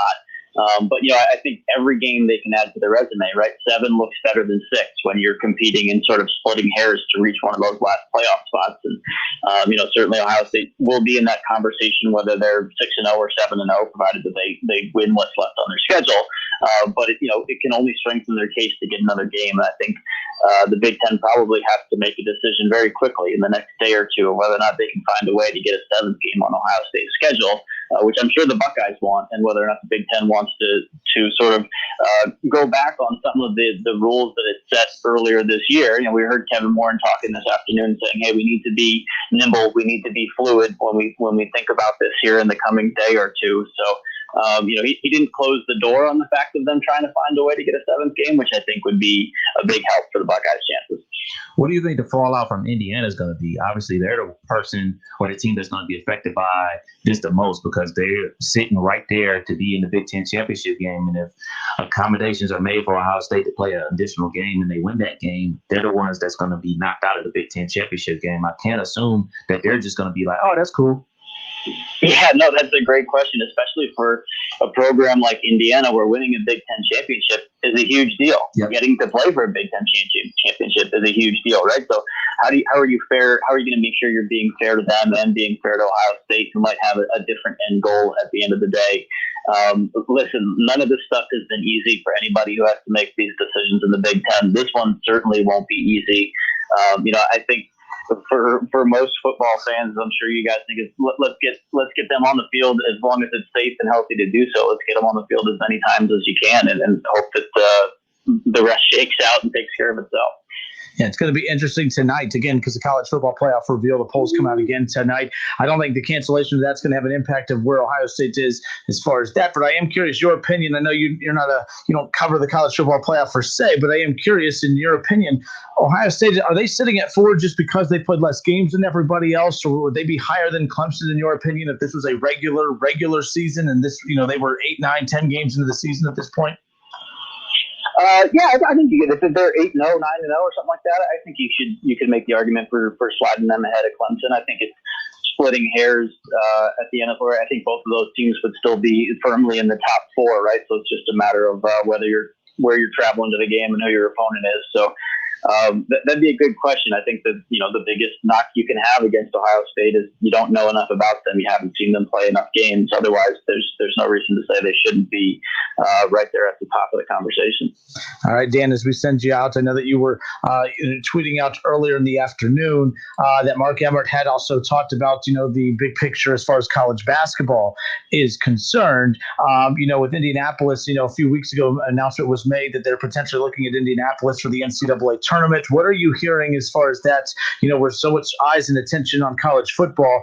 Here in a few weeks, a lot of that attention is all going to be shifted back towards the direction of college basketball. If college football is considered a mess right now, how big of a mess is college basketball in your opinion? I think it's going to be a rocky road getting to the tournament, and we'll probably have some other interesting conversations when we're talking about bubble teams for the March Madness tournament as well, because not everybody's going to play the same amount of games. Not everybody's going to have a chance to play the non-conference opponents they'd like to normally play. I mean, when you're talking about deciding between the 65th and the 70th best team in the country, all that stuff gets probably even more tricky than it is deciding between who's number 4 and number 5. But from what Mark Emmert said today, I think once they get to the tournament, it sounds like they have a plan to try to build, something similar to what the NBA bubble has, which is proven to be a pretty effective model for the pro sports. And if they can do that at the college level, to assume that would work. And their plan right now is to have the men's tournament in Indianapolis, and it looks like the women's tournament down in San Antonio, Texas. And while neither of those sites are quite set in stone yet, it sounds like they want to try to have them set in stone by the end of December, so they can start planning in for the next couple months to make sure that they can get there and keep people healthy and safe on the way. 68-team bubble. Wow. Good for them. If they can figure that out, more power to them. They get with the NFL at that point, because they said there's too many players in the NFL to make that happen. All right, ESPN's Dan Murphy. Dan, thanks so much for taking time and giving us a little insight. Thank you. Yeah, always good to chat. Thanks, guys. Thanks. All right, Dan Murphy, ESPN college football reporter. Basically, look, at this point, we're going to find out more from the Big Ten tomorrow, but I just don't think that there's not going to be a solution that's going to appease everybody. Someone's going to be upset here. It's just a matter of this is where the money's going to come into play. Indiana's upset with you? That's right, you're Indiana. The 1 year you're having a good year is the year you're going to chirp at us about what's right and not right for you. We got the Buckeyes over here, who are the Big Ten right now. I think we all know where this is going, and I don't have a problem with it. I mean, it just kind of – I told you I'm an elitist. That's kind of where this goes into, the big business. I don't ever try to pretend that college athletics is not big business. It is. Yeah. In Ohio State, they're big business. And by the way, Joe Klatt, I mean, come on. I am just heartbroken for the players, coaches, and fans of both teams. Ohio State versus Michigan football is one of the iconic rivalries in sports. Stop. It is. I didn't say it's not, but I'm just heartbroken. You're heartbroken? Because Michigan's not going to get beat by 30 this weekend? You're heartbroken. Look, this is about the college football playoff. I don't care about some rivalry game that one team is favored by 30 yet. All right? But, stop Joel Klatt. He is for people that, and I like Joel. He's I have no issue with Joel. But guess what? He ain't coming on the show. But the problem is that everything, and for everyone that hates Paul Feinbaum, for every reason that you hate Paul Feinbaum, you love Joel Klatt, who is the Paul Feinbaum of Fox Sports. He's all about the Big Ten. I mean, Ohio State, I have him at number 2 on my poll. They played 5 games. How you have him at number 2? They're 5 games. How you put him at number 2? I believe that they're probably the second best team in the country, but you can't sit there and talk about, we got to do what's right and what's fair, but then have a team that's played 5 games and top of your rankings. 5. No, do it the other way.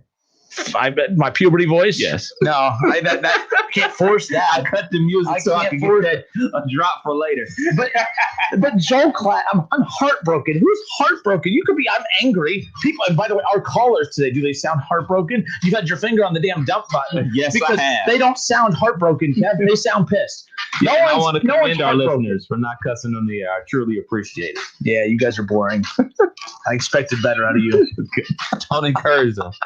Goodness. All right, folks, we'll be back in a moment. More of the Justin Kinner Show. When we come back, Justin Kinner, Kevin Nash with you hanging out this afternoon. Reaction to Ohio State, that team up north.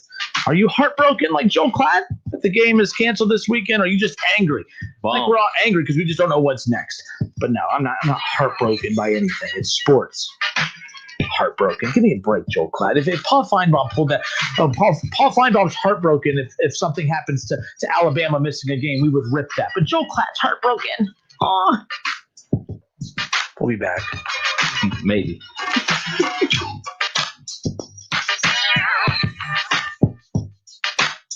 Turn the mic back on. We in a Fox Sports affiliate? I don't care. Be a cool guest to have on the air, though. Huh? Be a good guest to have. Well, he's a little upset. He's sulking right now. He's a little heartbroken.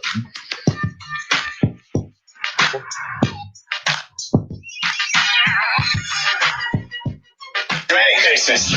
It's the Justin Kinner Show with Kev Nash, right here on ESPN 1410 Wing AM. Remember being in your favorite sport clips, getting set for that great MVP haircut experience? Yeah. How about if we made that wait even shorter? Now, with Sport Clips On Deck text alerts, when you check in online or with our app, we'll text you a 15-minute heads up when it's time to head in. And when you're the next man up, you'll get another text to come take your seat. Less wait time, more prime time. Sport Clips. It's good to be a guy. At Shell, we know from the time you get up to the time you wrap up, Good night. there's a lot of meetups, eat-ups, and hurry-ups. So come to Shell and get 3 things done at once. Fill up with Shell V-Power Nitro Plus to help keep your engine running like new. Save up with the Fuel Rewards program and never pay full price for gas again. And snack up with in-store rewards to save even more at the pump. Make the most of the stop you need to make with Shell and engines that continuously use Shell V-Power Nitro Plus premium gas. See full terms and conditions at fuelrewards.com. It's time for some straight talk. Look, we all drop our phones. It happens. You fumble it, crack it, splash it. Well, Straight Talk Wireless now offers this new Platinum Unlimited plan that includes phone protection. Just $65 a month for unlimited talk, text, and data, plus 20 gigs of hotspot, 100 gigs of cloud storage, and more. All on the best network. Straight Talk Wireless, no contract, no compromise. See Mobile Protect terms and conditions at Asurion.com/Straight Talk. Limitations and exclusions apply. Get in the zone, AutoZone. Welcome to AutoZone. Dealing with battery problems? We can help you out and get you ready for the colder weather ahead. Let's start with a free battery test. If you just need a free charge, we can help with that too. And if it's time for a new battery, we've got replacement batteries that fit your needs, starting at just $79.99. That's what makes us America's #1 battery destination. Claim based on data from the NPD Group 2019. Get in the zone, AutoZone. This year, get a gift for the crew and something for you, too. Shop Lowe's in-store or at lowesforpros.com for brands like DeWalt, Metabo, HPT, Yeti, and more. While supplies last, U.S. only. Mrs. Claus here. I used to shop online. Now I save money by getting fun and exciting gifts from a locally owned small business that beats Amazon. Where? At the Hobby Shop, near the Dayton Mall. The Hobby Shop has the latest radio-controlled cars and trucks by Arma and the nicest trains by Athearn. Keep your money local and save over the big guys by going to the Hobby Shop. The Hobby Shop, a quarter-mile north of Dayton Mall, directly across the street from Lowe's, next to Ollie's. For your safety in these COVID times, the Hobby Shop offers curbside pickup. Call 937-436-6161. At CDW, we get that in business, the only certainty is uncertainty. I agree. Or do I?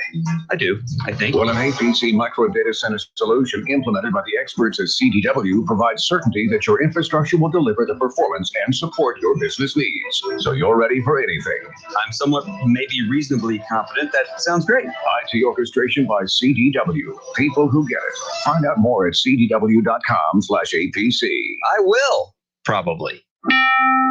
What can help you take advantage of today's low mortgage rates and save money? Rocket can. You could save hundreds of dollars every month by refinancing with Rocket Mortgage at today's near historic low rates. If your current rate is over 4%, you could lower your payment by over $150 a month, saving thousands in interest every year. Call us today at 8338-ROCKET or go to rocketmortgage.com. Savings are based on quick and loans, term, and fees may apply. Call for cost information and conditions. Equal housing lender, licensed in all 50 states, and MLS Consumer Access.org number 330. Friggin' chicken chunks, friggin' chicken chunks, friggin' chicken chunks, friggin' chicken chunks. 29.99 each and 4 pounds of friggin' chicken chunks. You can get the full sausage stew. You can get the full sausage stew. Full sausage stew, full sausage stew, full sausage stew. Friggin' chicken chunks. Ring in the season with 4 pounds of frickin' chicken chunks. Buy a $25 Frickers gift card and get 5 frickin' bonus pots free. The ho home for fun, food, sports, and spirits is Frickers. Friggin' chicken chunks, full sausage stew. Friggin' chicken chunks, full friggin' pounds, friggin' chicken chunks. You could continuously cough for hours on end, or you could take Delsym Cough. Delsym Cough gives you 12 cough relief hours. Visit Delsym, DELSYM.com. Use as directed. I can't wait till sports talk tomorrow, because Justin's going to be all over. He's one of the people from day one that says the Bengals need to get an offensive line to protect their vets. Don't miss the Justin Kinner Show with Kev Nash, weekdays at 3 p.m. right here on Dayton's ESPN radio station, 1410 Wing AM.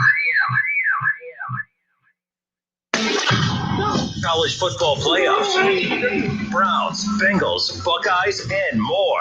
Catch the Keith Byers Show Mondays at noon on 1410 ESPN Radio.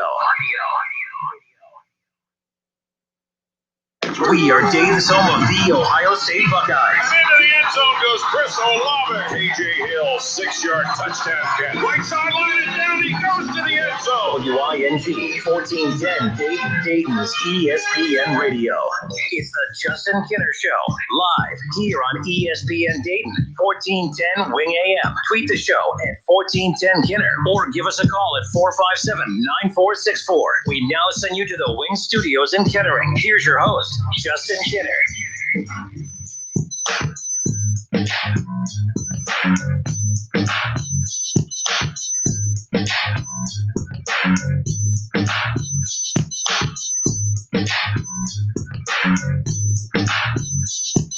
Justin Kinner, Kevin Nash back with you here on 1410 ESPN Radio.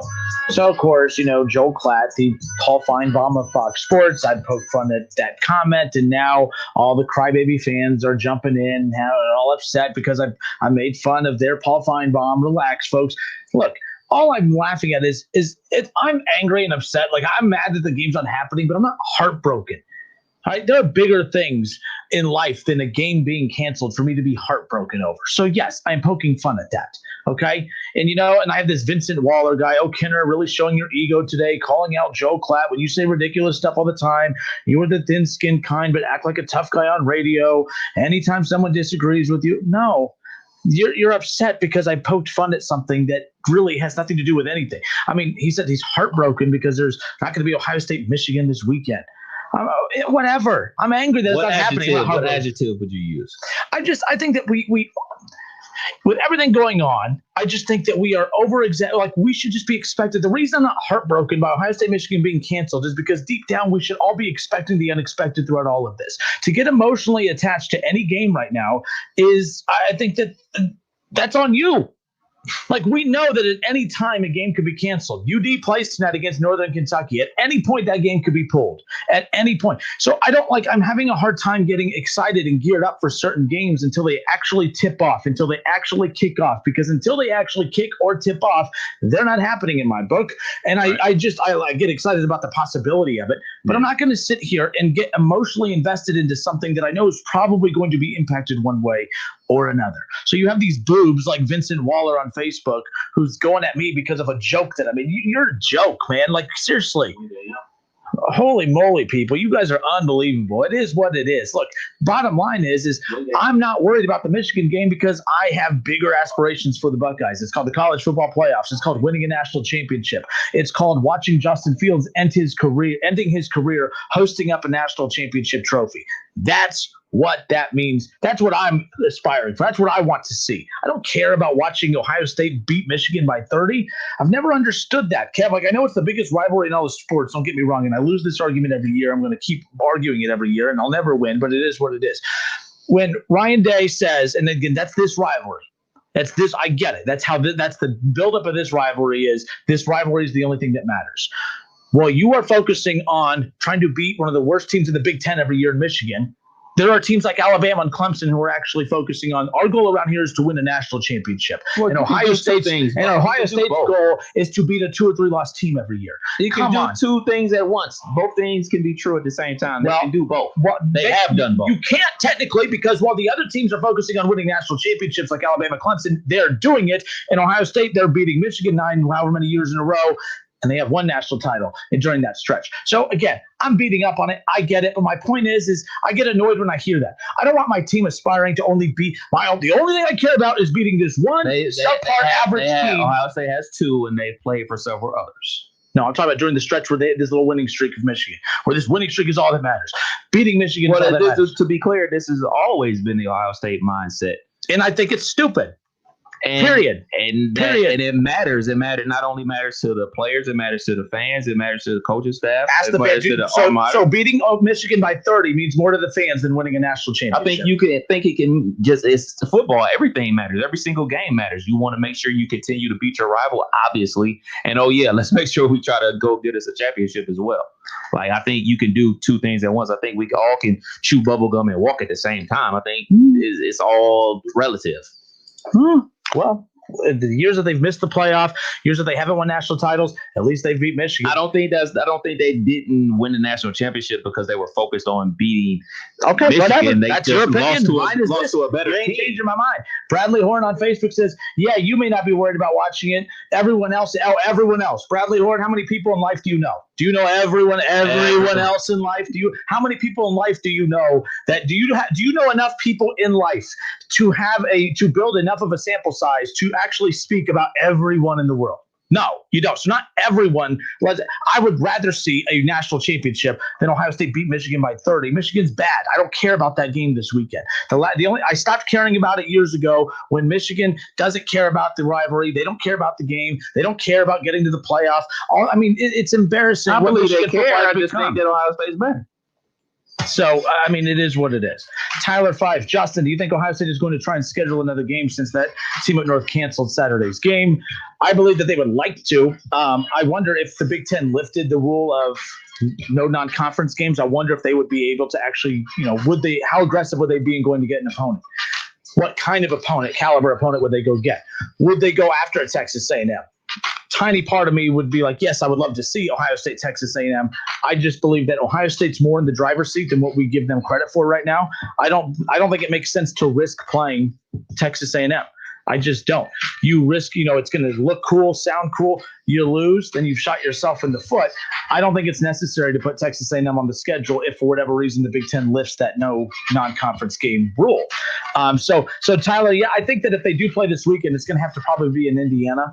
I don't see the Big Ten lifting that non-con rule, and if they do, who's Cincinnati have this weekend? They have COVID this week. Cincinnati, that's right. No, who they have? Tulsa. Maybe Ohio State gets Tulsa on there. But then Tulsa's like, well, look, if we beat Ohio State, that's a hell of a statement win for us. But Tulsa's not beating Ohio State. So Tulsa won't agree to playing Ohio State. So I don't know. I think that looking like on the scale of 1 to 10, how confident are you, Kev, that they play this weekend in any form? I am down. Normally, I'm always 50-50 going into weeks, but I'm like down to 20% that they're actually going to get a game in this week. Their best bet is to replay Indiana. That's what I'm kind of thinking, that's the only one that's available. Everybody else has games scheduled. Purdue has COVID issues. Indiana plays Purdue. They're wide open. So dial them up. Big Ten, make it happen. Get this other game in. And then you knock out two problems. You knock out Ohio State having that 6th game, and then you also say, hey, man, Indiana, y'all think y'all better than Ohio State? Y'all think y'all had a chance? Here's a rematch. Yep. And we'll see. And it sucks that there's no, Michael Penix Jr. Vincent Waller, coming in live from his mom's basement, says, you are the stupid one, Kinner, acting like OSU only focuses on one thing. My God, you can't be this damn dumb. Thin skin showing right now with your little rant. Vincent, I'm going to tell you what I tell all my listeners. Thank you for listening. You could always tune out. You could always go listen to something else. Vincent, stick around. But yet you choose to continue to listen to dumb, thin-skinned Kinner rants. So I appreciate that, Vincent, and whatever. Take care. We'll be back on the other side of the break. Don't go anywhere.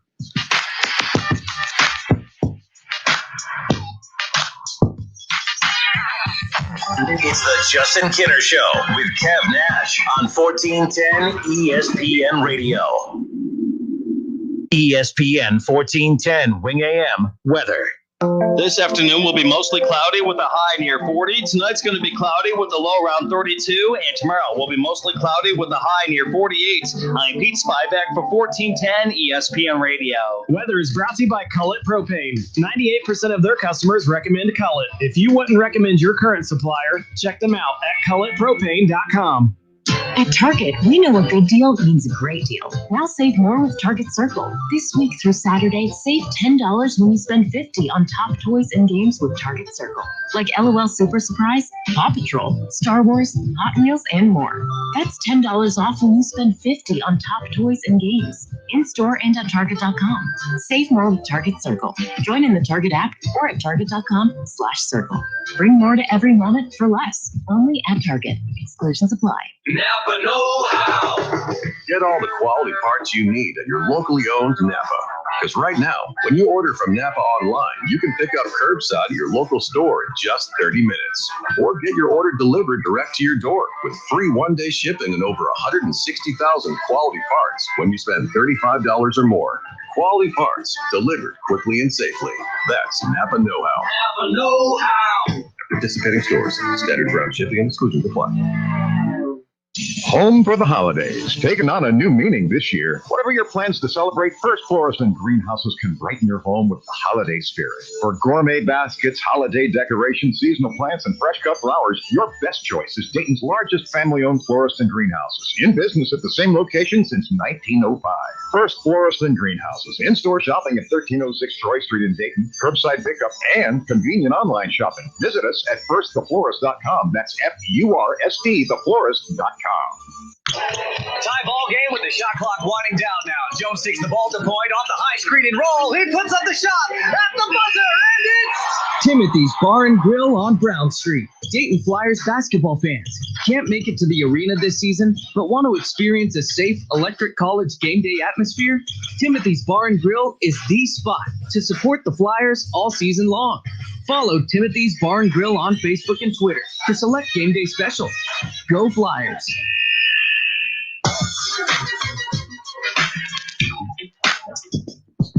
All right, everybody, we welcome you back. Justin Kinner, Kev Nash with you here on 1410 ESPN Radio.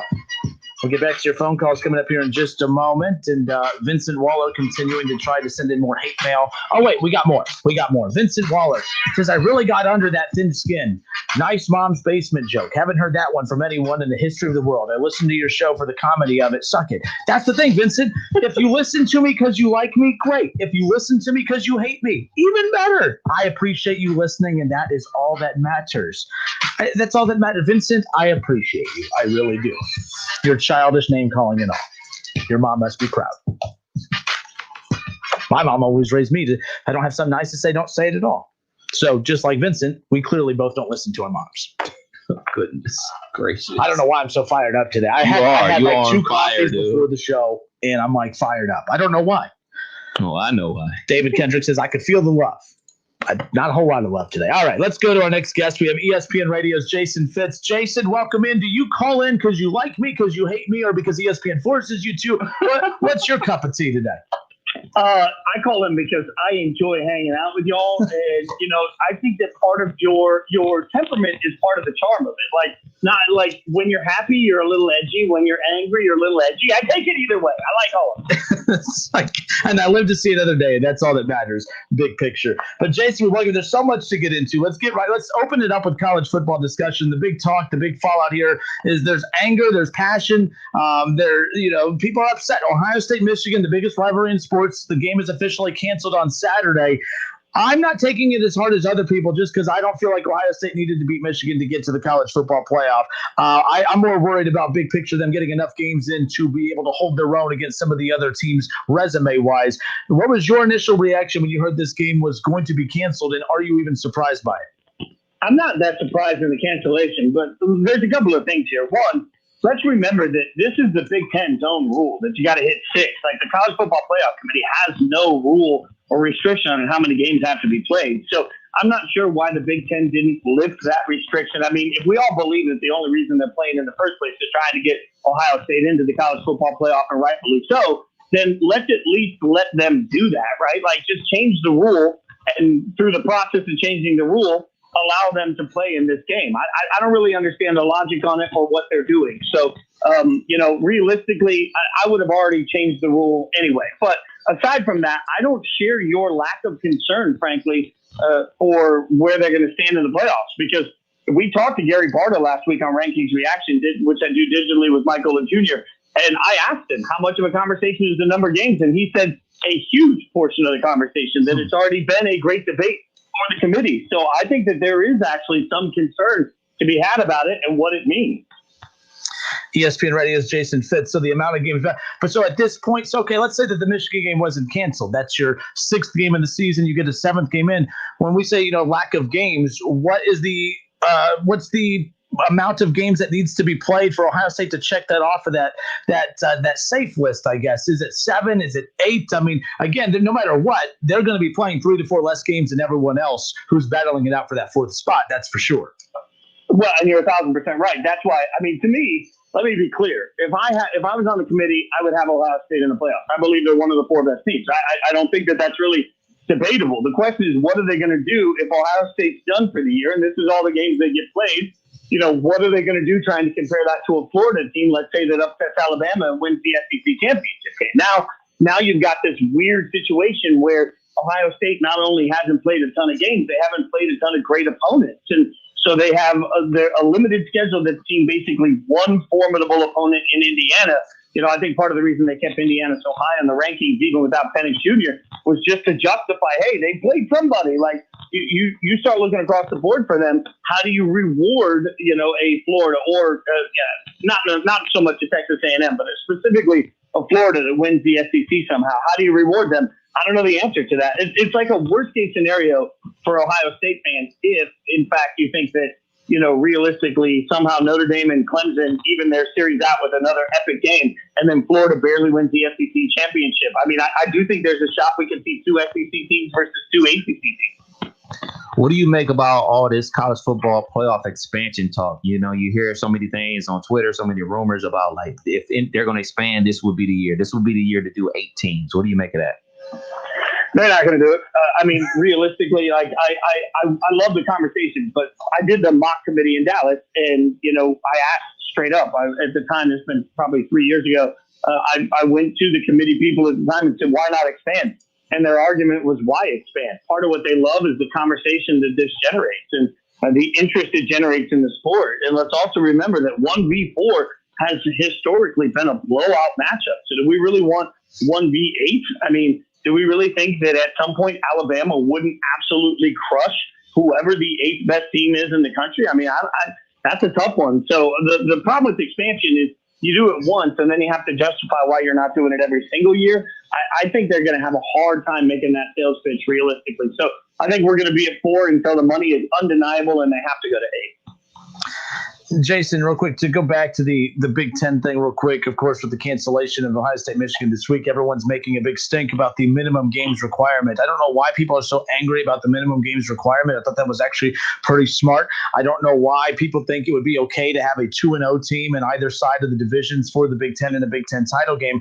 I brought up that, man, you look at the 14 teams in the Big Ten, of the 14 teams, 11 of them at least got the 6-game requirement.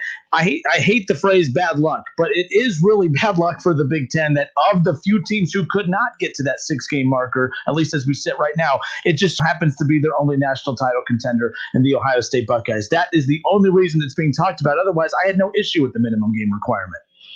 Oh, you're not wrong, but that's a big but. Realistically, who's a better team in your mind, Ohio State or Indiana?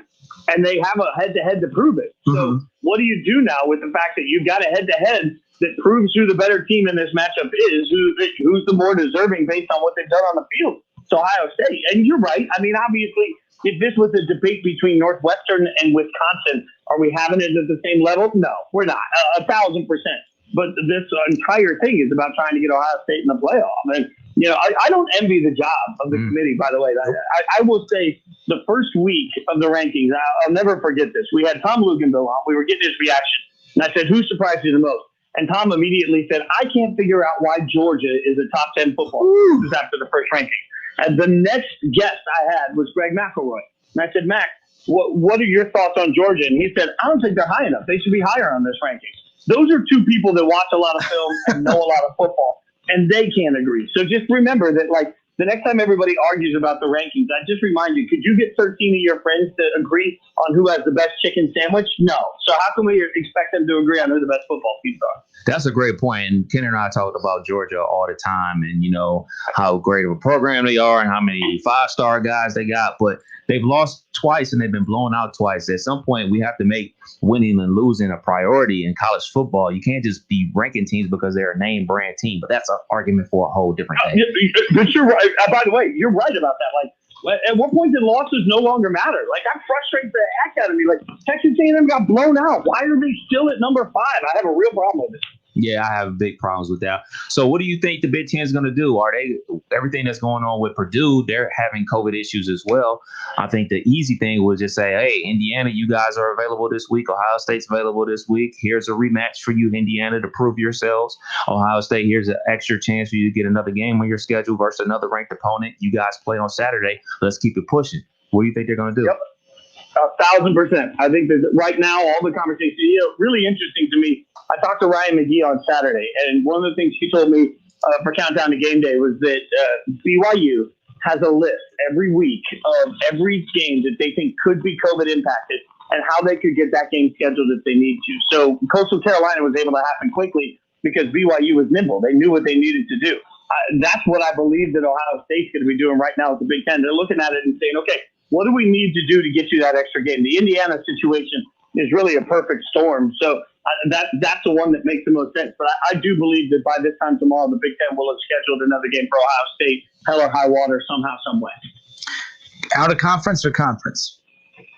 Conference. If I were the football genie, I would immediately go to your fantastic state and say, cool, let's just get this solved now with a play-in playoff game. Cincinnati, Ohio State, let's go on Saturday. That's what I would do. But I don't get to make the rules, and I think that would take two conferences playing nice together, which we've already seen all in 2020. They just refuse to do. Ego is the downfall of man on all this stuff. Like, if they would all work together, A&M, Ohio State would be a great game that would be available.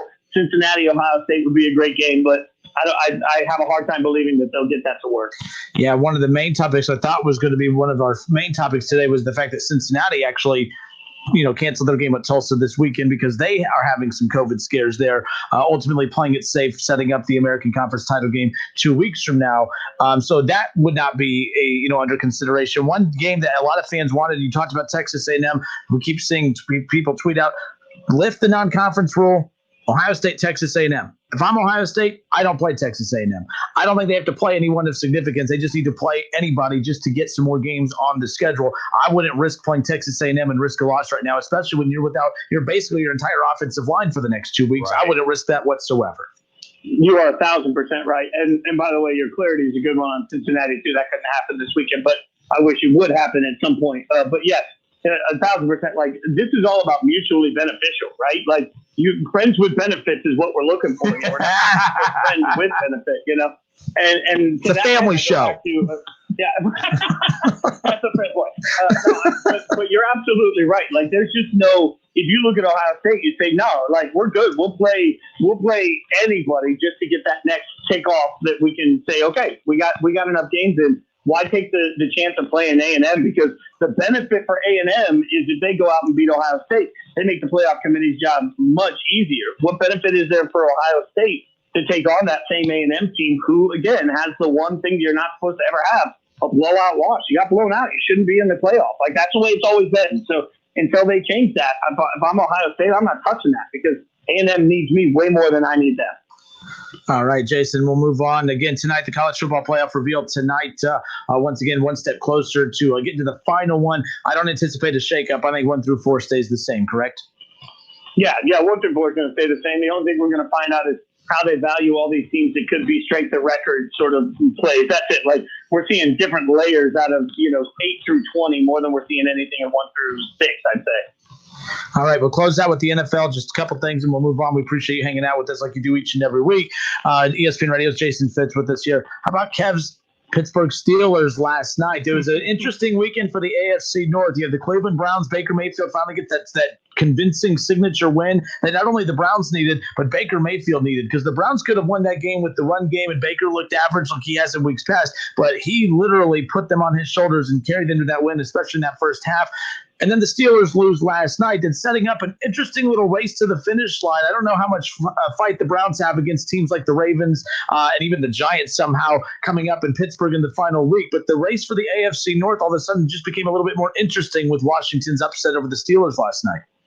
Yeah, you're right. And look, I'm the one that said last week I didn't think the Browns were going to the playoffs, and then they came out and did what I didn't think they could do. I mean, testament to Cleveland, and I'm the first to fall on the sword and say, man, Kevin Stefanski had a game plan, and he went out and said, hey, I know the Titans think we're going to run the ball down their throats, but guess what? We know what they're terrible at, and we can attack it, and they did. And that was special to watch. The game plan that was put together by Stefanski, I think, was incredibly impressive. And the way Baker played in that moment was so comfortable, and that's something we haven't necessarily seen. So I'm the first to admit that obviously I was wrong about that, and now we see where we go. Look, the Steelers have been a bit of smoke and mirrors. We all know that this year, but they've still been undefeated. The most interesting thing is not only just the division, but remember that because of the change in the playoffs this year, only the top overall seed gets a bye. And that means that suddenly the Chiefs got really interested in all of this too, because the Chiefs and the Steelers could both finish 15-1, and one of them has to play the first weekend. Like that's significant. So kudos to the NFL, because through all of this, they've made week 16, 17 in the NFL really interesting, where it wouldn't have been for some of those teams fighting for seeding. So for the Steelers, they got to get it right. They got to get it right quickly. And it's a team that, we can judge the outcome or we can judge the eye test, as they always say in college football. The eye test hasn't been favorable to Pittsburgh at times this year, but the outcome has. But that normalizes in the playoffs. They've got to get better as a team. And what we saw last night was sort of a continuation of inexcusable from them. Pittsburgh droppers is what I've been calling them lately. They've been dropping passes left and right. But we got to talk about wrong. Like that ball is slick. I mean, I don't know what they're doing. 2 straight weeks dropping passes all over the place. But kudos to the Washington football team. They put a ton of pressure on Big Ben with their front four. They dropped everybody in the coverage, took away those quick passes. It just was a good game plan by Washington and terrible execution by Pittsburgh. But we got to talk about your walk-off victory from your Raiders over the and whatever Jets. On that zero coverage, what were you thinking when they brought the house?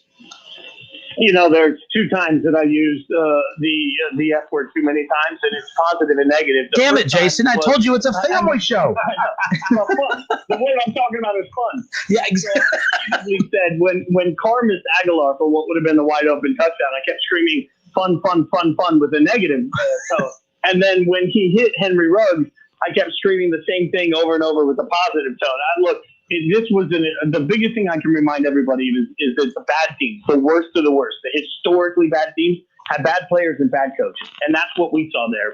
For anybody that conspiracy theorizes the fact that Greg Williams was fired the next day, I think says a lot about that also, as Orlovsky broke down. Williams has done that a lot in different situations in his career, in those exact same situations. It's brazen, and it worked on the Raiders a minute earlier in the game. I mean, the Raiders had 4th and goal and an opportunity to go ahead, and they did the same sort of cover zero thing, and it worked against Carr. So I understand a little of what they were going for. It made no sense. I mean, it's a stupid play. I understand that it's part of what Greg Williams does, but man, it changed everything in the AFC, because the Raiders still control their own destiny. They have games against the Dolphins and Colts left. They still have a very clear path to the playoffs, and that would not have been the case if the Jets had simply been conservative. So we always say, don't go into a prevent defense, don't be conservative. Well, every once in a while, it's smart for a reason. So it's an epic fail for the Jets, and none of the coaches that are around in this tank job, as people say, will be around to coach Trevor Lawrence. So it's unfortunate for the players on that team. But, man, I'll take a lucky win for once in my fandom life. All right, ESPN Radio's Jason Fitz from Spade and Fitz. Of course, you can catch it on 1410 ESPN Radio, as well as Rankings Reaction tonight on your Twitter page. Of course, give everyone more information of where they could find you tonight following the reveal of the college football playoff rankings. Yeah, we'll be hanging out in the ESPN app, and on Twitter, you can find us just at ESPN or find me at Jason Fitz at 8 o'clock Eastern. That's when Mike Golick Jr., Christine Williamson, and myself will break it all down, and we'll do everything from ranking that to reacting to rankings to ranking something arbitrary and fun that we always do every week. It's Mike's turn, so God only knows it'll involve something either like a fat guy or food. It's always foods. There you go. All right, Jason, thank you so much, and thank you for contributing to the non-family show today. So that's what kind of day it's been. So we appreciate that. I'm here to help. Always here to help. Exactly. Thanks, take care. Appreciate it. Later, man. All right, ESPN Radio's Jason Fitz. Good enough to hang out here this afternoon. So there's that. Dude, people are in bad moods today. I think I'm in a good mood. I'm the one that should be in a bad mood. Ohio State's not playing that team up north on Saturday. My Steelers lost yesterday. I'm chilling, man. Yeah. Oh, dang. We might actually have to see Ohio State play a good team on Saturday. Oh, I'm so mad. Ah! What the hell? Uh-oh. Did we just have did more power go out in this damn building? That's karma for your negative attitudes. No, that was a sign from God saying I agree with Kenner. Oh, spin doctor. No, it's true. I have no clue why the lights flickered. Computer made a buzzing noise. The internet. We'll be back in a moment. More of the Justin Kinner Show. Don't worry, by the way, Chris Schultz says, how is Kevin's NFL team still getting a pass? How is Kevin's NFL team getting a pass today? Don't worry, Chris. We're going to talk about Kev Steelers coming up. A pass? Yeah, a pass is those things that your receivers drop all the time. Yeah, a pass. Yeah, That's what I just said that. I'm just making sure that, said that. But you seem so confused about a pass. A We pass. haven't talked about your Steelers yet today, so that's why there's bigger things happening. Oh, that's what you want? That's just what a Steelers fan would want us to say. No, the Buckeyes aren't playing Michigan. The Steelers went from the worst 11-0 team of all time to the worst 11-1 team of all time. We'll discuss that coming up. Don't go anywhere.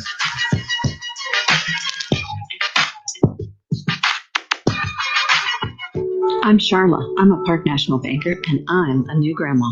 At Park National Bank, we believe that we're more than our job titles, and you're more than an account number. Now, bringing our family of community banks together under a single brand name means you get those core values you always counted on from us, and more service, more access, and more options. We're all together now at Park National Bank, where you mean more.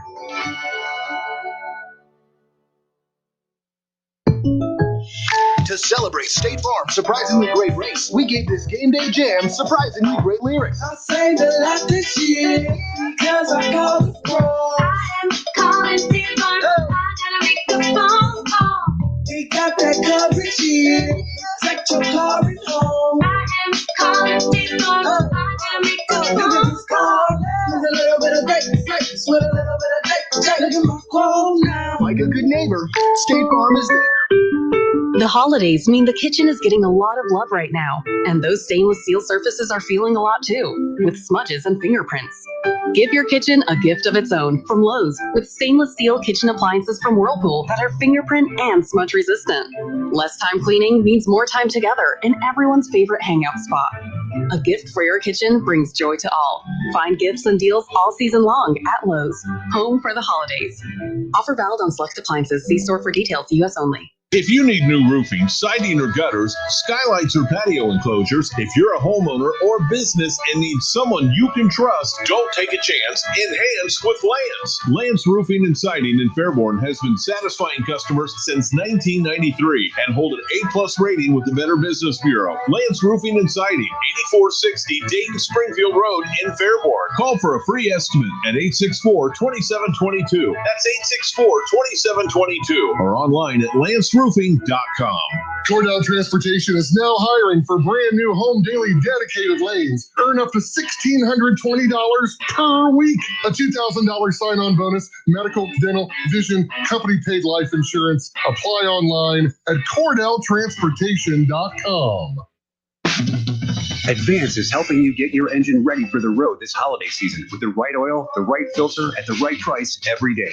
Get 5 quarts of full synthetic Mobil 1, Valvoline, Castrol Edge, or Pennzoil Platinum with the Mobil 1 oil filter for just $33.99. Plus, this holiday season, get a $25 NBA store gift card and 2 times Speed Perks points instantly with the purchase of 5 quarts of Mobil 1. Advance your auto at Advance Auto Parts and participating CarQuest locations. See store for details. Staples has great deals on hot brands and must-have gifts for working or learning from home. Shop in store or pick up curbside at most stores. There's a whole lot in store this holiday at Staples. O'Reilly. When you need auto parts, O'ReillyAuto.com is just a few clicks away. We offer convenient options for you to get your parts quickly. Order online and pick up for free at your local O'Reilly Auto Parts store. We'll even bring it out curbside. Or you can have your parts delivered right to your door with free shipping on most orders over $35. Visit O'ReillyAuto.com. O'Reilly Auto Parts.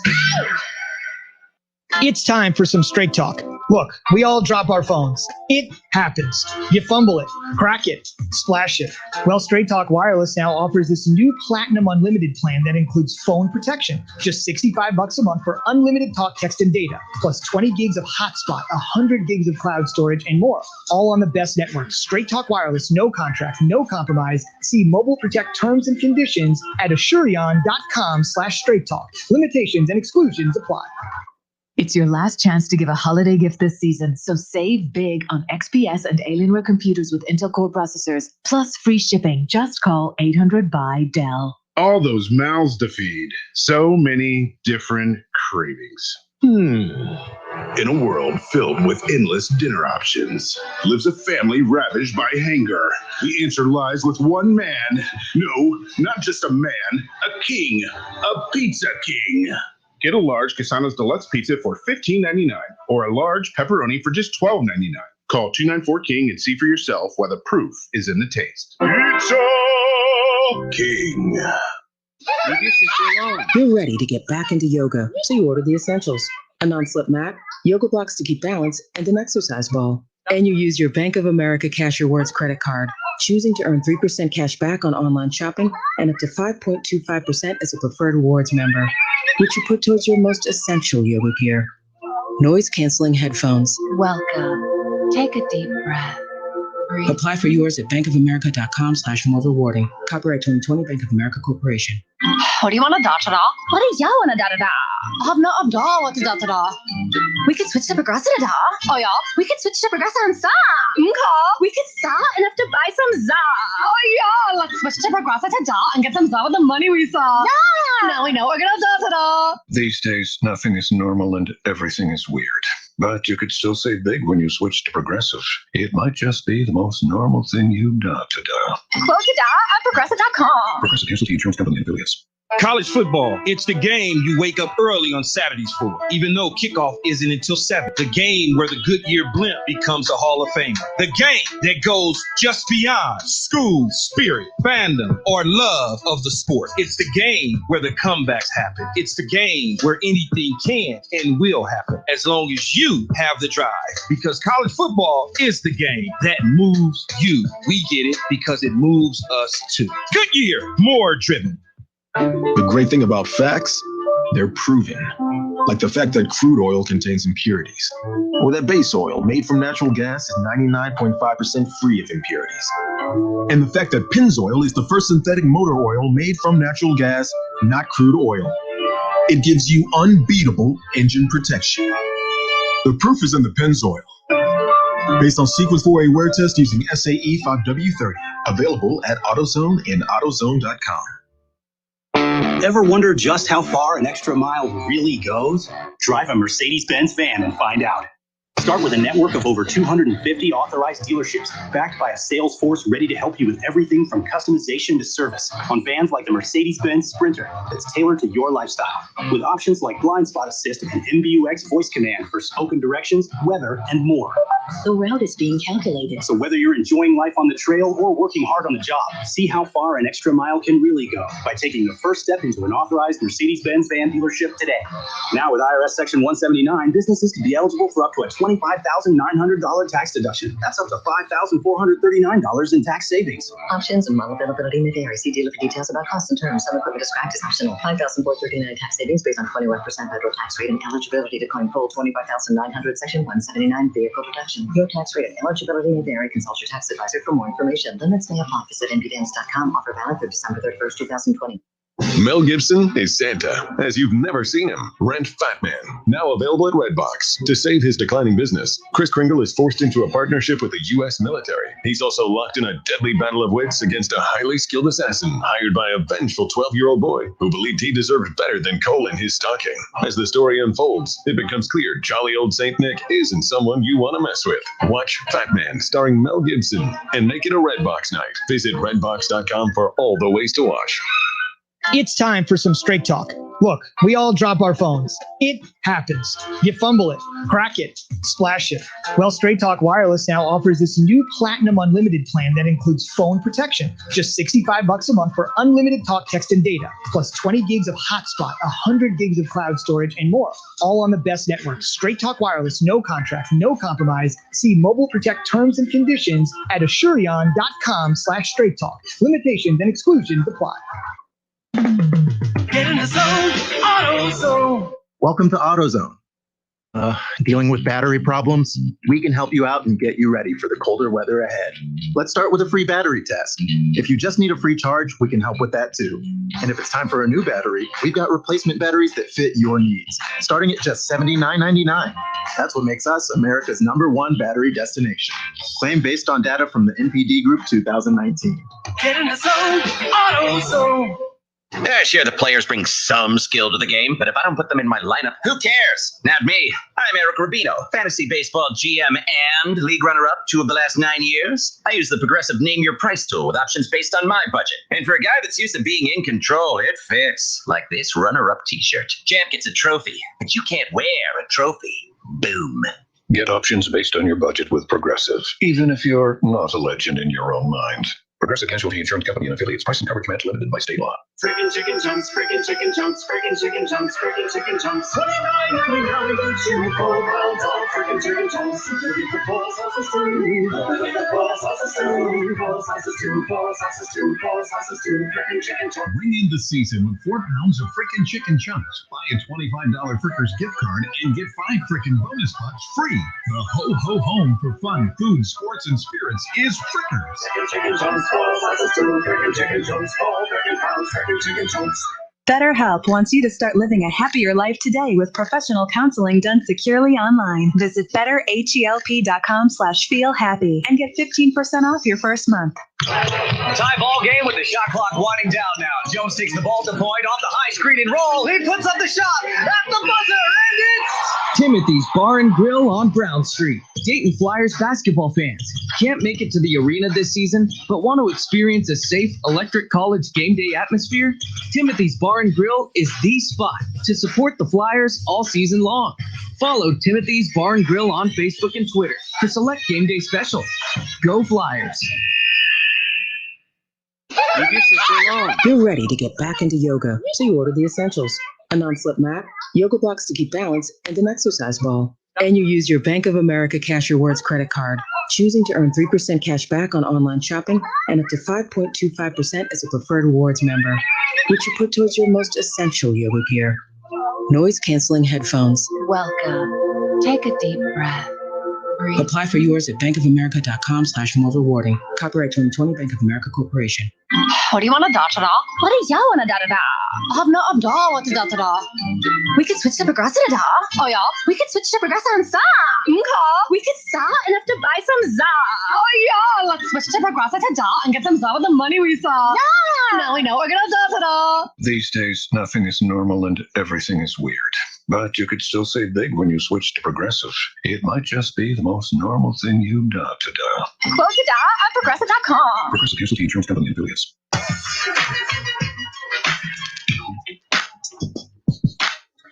Justin Kenner, Kev Nash back with you here on 1410 ESPN Radio. Interesting note here.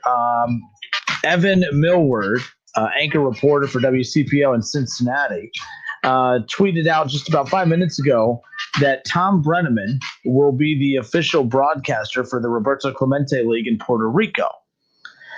He will be their official broadcaster, official play-by-play man for the 2020-2021 season, which does start tonight. Keep in mind, Tom Brenneman, longtime Major League broadcaster, longtime Reds broadcaster, son of Marty Brenneman, had to resign back in September after using an anti-gay slur on the air. Of course, didn't know the mic was hot and let a line rip, and then everything snowballed from there. So Tom Brenneman back in the broadcast booth again. He will be again. Evan Millward goes on to say that he did confirm. Tom Brenneman did confirm that he will be on the call for tonight's Roberto Clemente League out of Puerto Rico with former big leaguer Ivan De Jesus, and again, who also lives in the Cincinnati area. So thought that was an interesting note that caught my attention just a little bit ago during the commercial break. We are back with you live here on 1410 ESPN Radio, streaming live at wingam.com.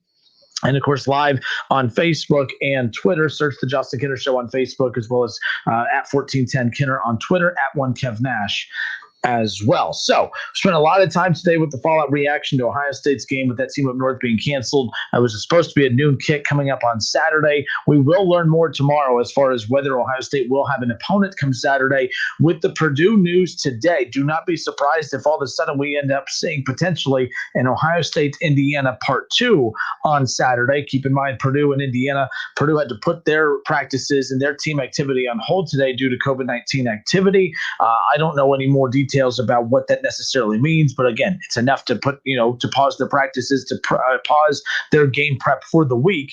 If Indiana's available, Ohio State's available, it just seems to make sense that those two teams could potentially square off again in another weird 2020 thing. Again, there's no rumblings of that potentially happening. That's just an avenue that does make sense that could be explored.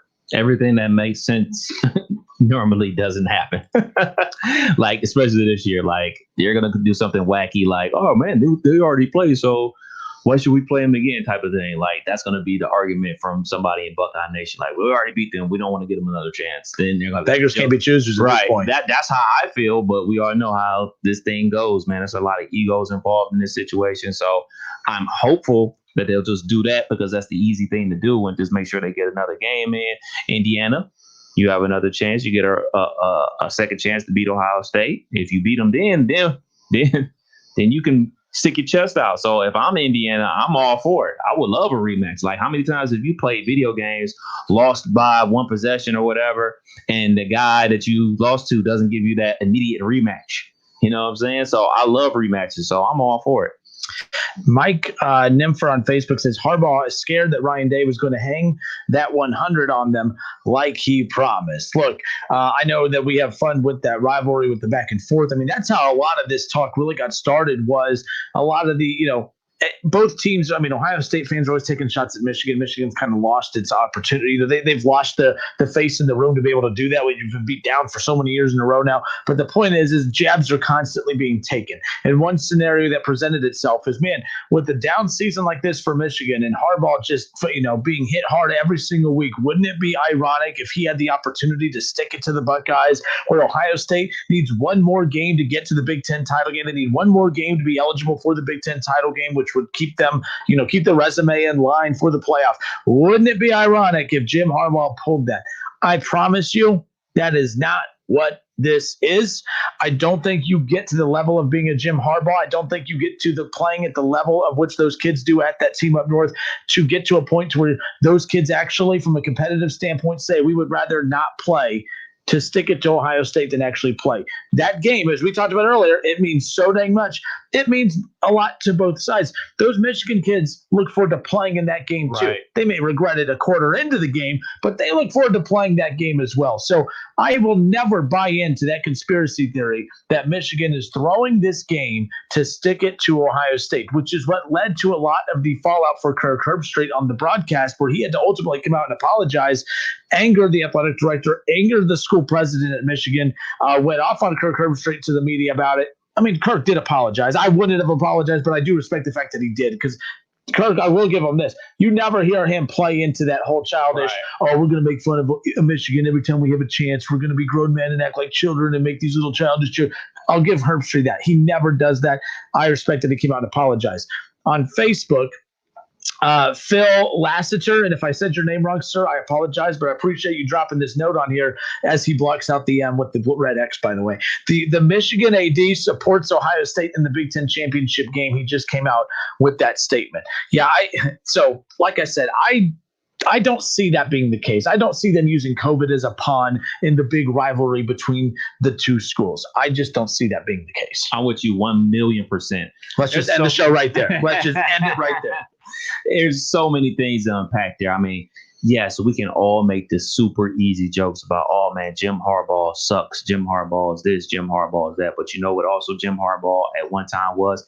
He was a professional quarterback who led his team to an AFC championship game with the Colts.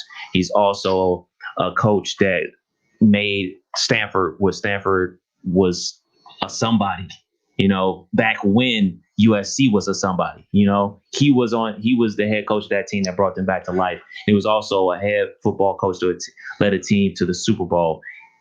He's not a punk. You know what I'm saying? I hate to use that word, but that's the only thing that I can think of. People think this dude's a punk. Yep. Like, you think he's scared. Like, there's nothing about Jim Harbaugh that strikes me as he's scared. Now, because you say, like, oh, man, he's got a couple screws loose. He's a whack job. Yeah, you could say that, but he ain't scared. He's not scared. And I don't believe he runs a program full of scared young adults. Let's be clear about something else.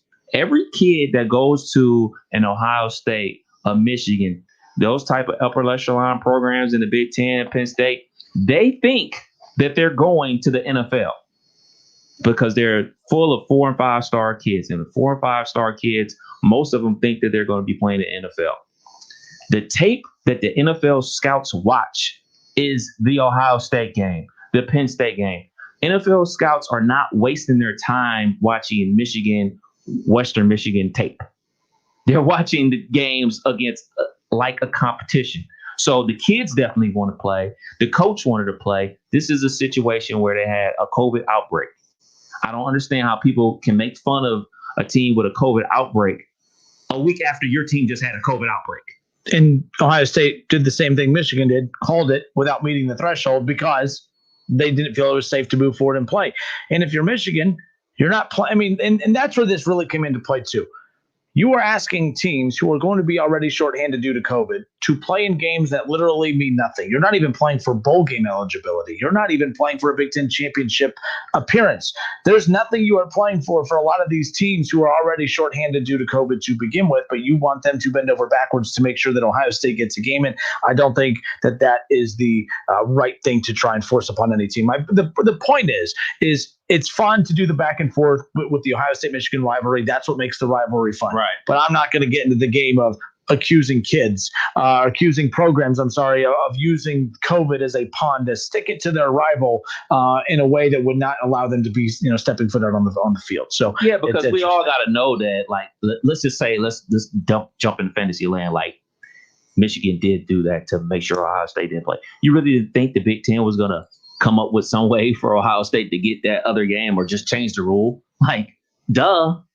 Like, so they might as well have just played the game if they were going to do it. No, they have a COVID outbreak, so they can't play. Like, I really look at people that feel like that a type of way, man. Like, you make a mockery of sport, you make a mockery of this virus. Like, you just don't think it's real. Like, yeah, it's weird. Yeah, it's a crazy season, and we all need to wrap our minds around that, man. Ohio State literally just had to cancel a game 2 weeks ago versus Illinois because of COVID, and now their biggest rival is canceling another game because of COVID. And no, it's not real. What? How? Like you like to say, hypocrisy. I never say that. I don't. I'm not aggressive at all. You sure? On the air. Oh, and that documentary I was talking about is called Tiebreakers. About the Ohio State, Michigan, them actually voting on somebody to go to the Rose Bowl. Weird. Justin Kinner, Kev Nash with you here on 1410 ESPN Radio. Kev, who we have on hold? I believe it is Lamar. Lamar, what's up, man? Thank you for holding. Welcome. All right. Hey, how y'all doing? Good. We appreciate you being patient. For holding, man. Yeah. Yeah. All right. So I have been on the show in regards to Facebook or whatever, and in the past, I've agreed totally with Kev Nash in the sense that they should have never played this thing to begin with. But they did. Yep. And we all watched, and we all were happy that they did, and we were all able to cheer, whatever. Okay, so now we're here. So now in regards to, and I put this on Facebook before, what do you do in the sense that I feel like going forward, as far as we get closer to the national championship, I feel like there has to be some type of disregard for the COVID protocol, just for the sense that we can get through the season. like baseball did with the World Series. Yeah, exactly. They were like, you know what? Hey, you have COVID. Don't go on the field. Yeah, I'm going on the field. Whatever. We're done anyways. Go on the field. Like, that's basically. Exactly. I'm not condoning that, but you know. So at some point, they're going to get there. You know what I mean? Whether it's going to be for Ohio State and whether it's going to be in regards for them to get into the playoff, I don't know. But at some point, whether it's going to be like a Dabo Swinney and whether or not he can coach, whether it's not going to be an Ian Book situation and whether or not he can play, there's going to be a situation that's going to come across to where I'm a Ohio State fan. Mm-hmm. And it's going to be a situation that's going to come up to where they're going to disregard or they're going to at least ask how sick, I guess, maybe would be the better way to put it, is a particular player or a coach, because they're not going to do away with this billion-dollar industry. They did away with it with NCAA basketball. They're not going to do away with it in regards to the football. They sent 1 million kids home, whether it was last year and now going on into this year. They're going to make their money. At the end of the day, they're going to accomplish their goal. They're going to finish out this season. But at some point, you got to question where's the line going to be drawn at?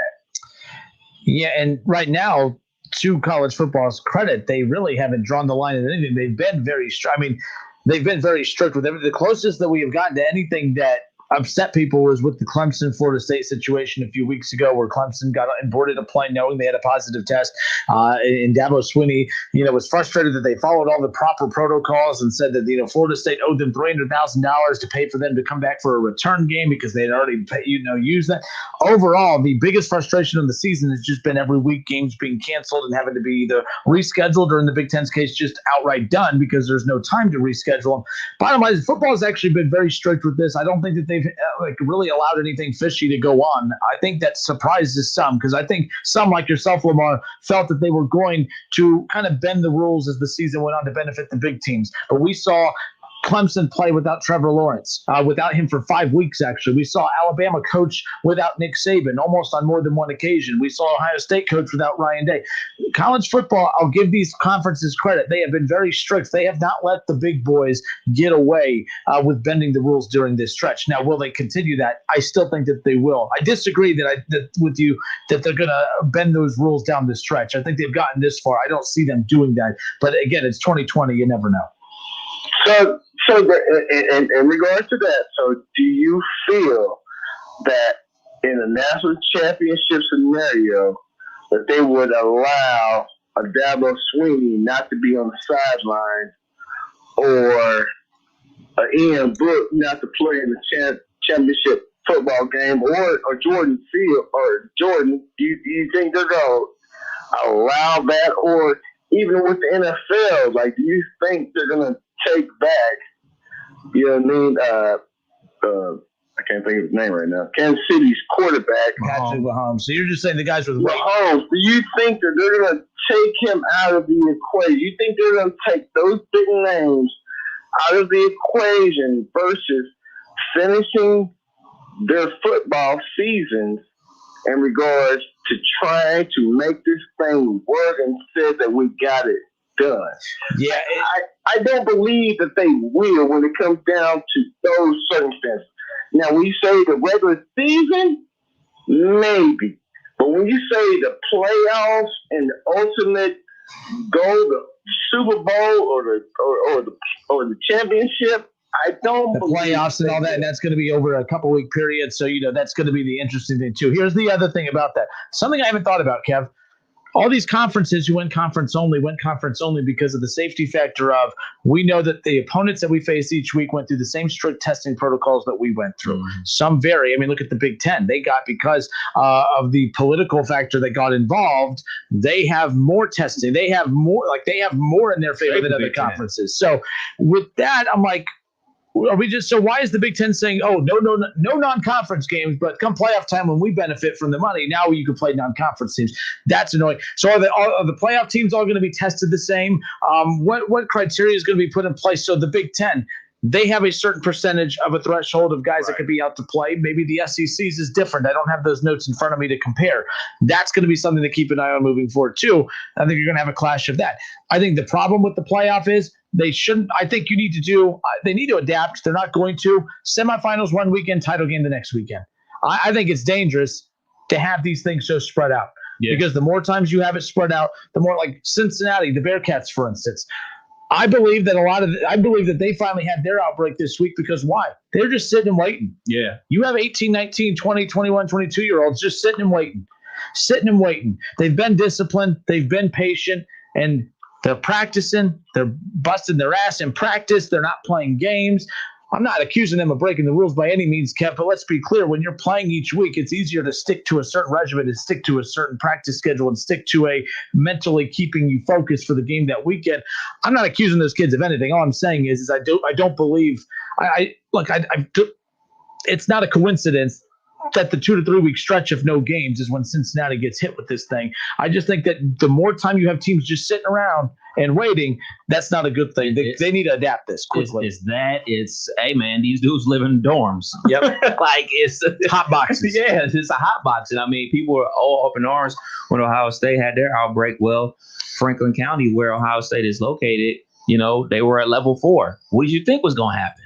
They're on a college campus, one of the biggest colleges in the United States. What you think was going to happen? You think that, oh man, nobody's going to get anything? Of course some guys got it. Of course this happened. The word flexible, that's my key word, man, for college football all seasons is being flexible because I'm with Lamar. They're not going to play the college football semifinal if Team A has an outbreak. Yeah. No.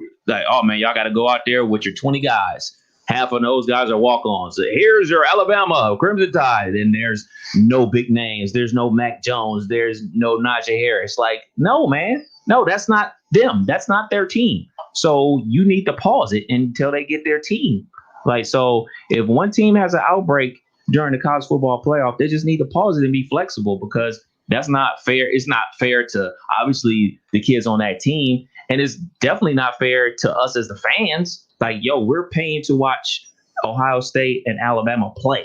We're not paying, all due respect to CJ Stroud. We want to see him next year. We don't want to see him this year unless it's a blowout. You know what I'm saying? So we want to see Fields on the field. So I think the college football needs to be definitely flexible with their kickoff times and dates and everything like that if there's an outbreak. Yesterday, I asked, are the Buckeyes safe no matter what, regardless of what happens moving forward? So many Buckeye fans on the show yesterday said, oh, absolutely. One guy got mad at me because I said that, no, I don't believe that they're safe. Just one? Just one. I'm just using one in particular. But one got mad at me and said, absolutely not, that they need to get more games, or that they are totally fine, that Ohio State can, not play this weekend. They could finish the season basically 6-0 with the Big Ten title, and there's no way in hell that they are not in the college football playoff. I did think it was interesting talking with Jason Fitz a little bit ago that he basically said people he has spoken to within the college football playoff committee have said, no, Ohio State is not safe. That the minimum games is what's hurting Ohio State, and that if it comes down to it, to resume comparisons, Ohio State could be in trouble. That's not an opinion anymore. That's being confirmed from those who have stakes within this college football playoff committee, right, Kev? That's the thing. So that is something to keep an eye on moving forward. That's why everyone's like, well, you got to get Texas A&M. And I don't think that the committee is punishing Ohio State for not playing anyone of significance outside of Indiana. I think that they're kind of saying, hey, you know what? You just haven't played enough people. Here's what's also a problem. Ohio State, they're in a no-win situation, Kev. Mm-hmm. If you play Indiana on Saturday and you kick their ass, that hurts you. The one good quality win you have, you are about to go demolish. And you got nothing, right? They should demolish them because they don't have their starting quarterback. Well, last I checked, Michael Penix Jr. did not lead the team in tackles, but I see what you're saying. But I mean, the guy that put up, 30-something points, the guy threw 500 yards isn't going to be playing. But Indiana still will be ranked in the top 10 if they play them this week. If they lose to Ohio State. But that don't matter. But if they lose, they'll drop out. But I think that win is better than not playing at all. No, I'm with you, but again, when we're talking about splitting hairs at the end, right now it's, they don't have enough games. The committee's concerned because they don't have enough games. Then they'll get that 6th game in. Then the committee will be like, who have they beaten? We thought Indiana was a quality win, but then they just demolished them. And sure, there's no Michael Penix Jr., but, Michael Penix Jr. wasn't going to keep them from scoring 40-something a game. It's almost like you want to say, man, Ohio State needs to narrowly beat Indiana just to be able, right? Like, there's so many weird moving parts and scenarios here. There's really no right answer. Just a heads up for everybody, the semifinals for the college football is on the 1st, January 1st, and the championship game is on January 11th. So just 10 days between the semifinals and the championship game this year. So Selection Sunday is when? Selection Sunday is the 20th. So, I think that they're making a mistake by waiting so long between. This needs to be rushed. You know what I mean? So you have them play on Christmas Day? These kids aren't going home for Christmas. I'm just saying, fans can't go to games. You can't go home for Christmas. I'm just saying, but I know what you're saying, but seriously, these kids aren't allowed to go home for Christmas anyways. I think so. You said, hold on, when's the Selection Sunday? The 20th? Because championship Saturday is the 19th selection, so the 20th. The semifinals on the 1st and championship game on the 11th. I think that's as tight as you can get it. Tuco tight. Play on the tight. Play on the 26th. Selection Sunday's the 20th. Play the 26th. Championship game January 2nd. Speed this ish up. I'm just saying. Yikes, man. That's all I got. Seriously, we don't got time for this. The more time you give them, the more days, the more tests. The only reason testing. The only reason we have cases in this country is because we keep testing. We'll be back. More of the Justin Kinner Show with Kev Nash next. Don't go anywhere.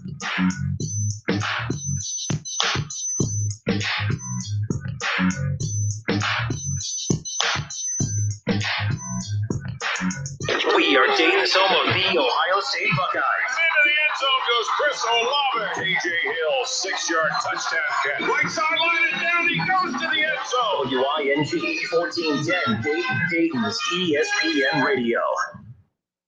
ESPN 1410 Wing AM weather.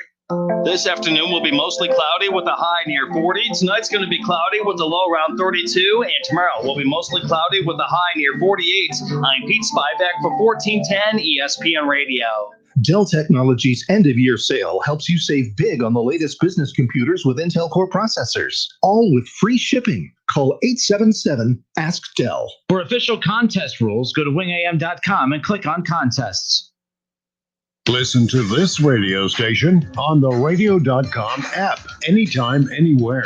Listen to more than 300 stations along with more than 3,000 podcasts from your home area or across the U.S., all free. With the radio.com app.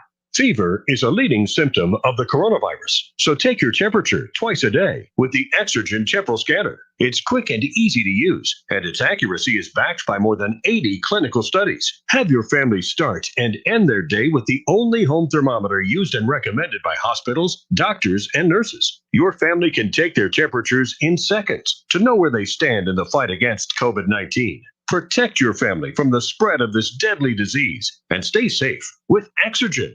Weather is brought to you by Cullet Propane. 98% of their customers recommend Cullet. If you wouldn't recommend your current supplier, check them out at culletpropane.com.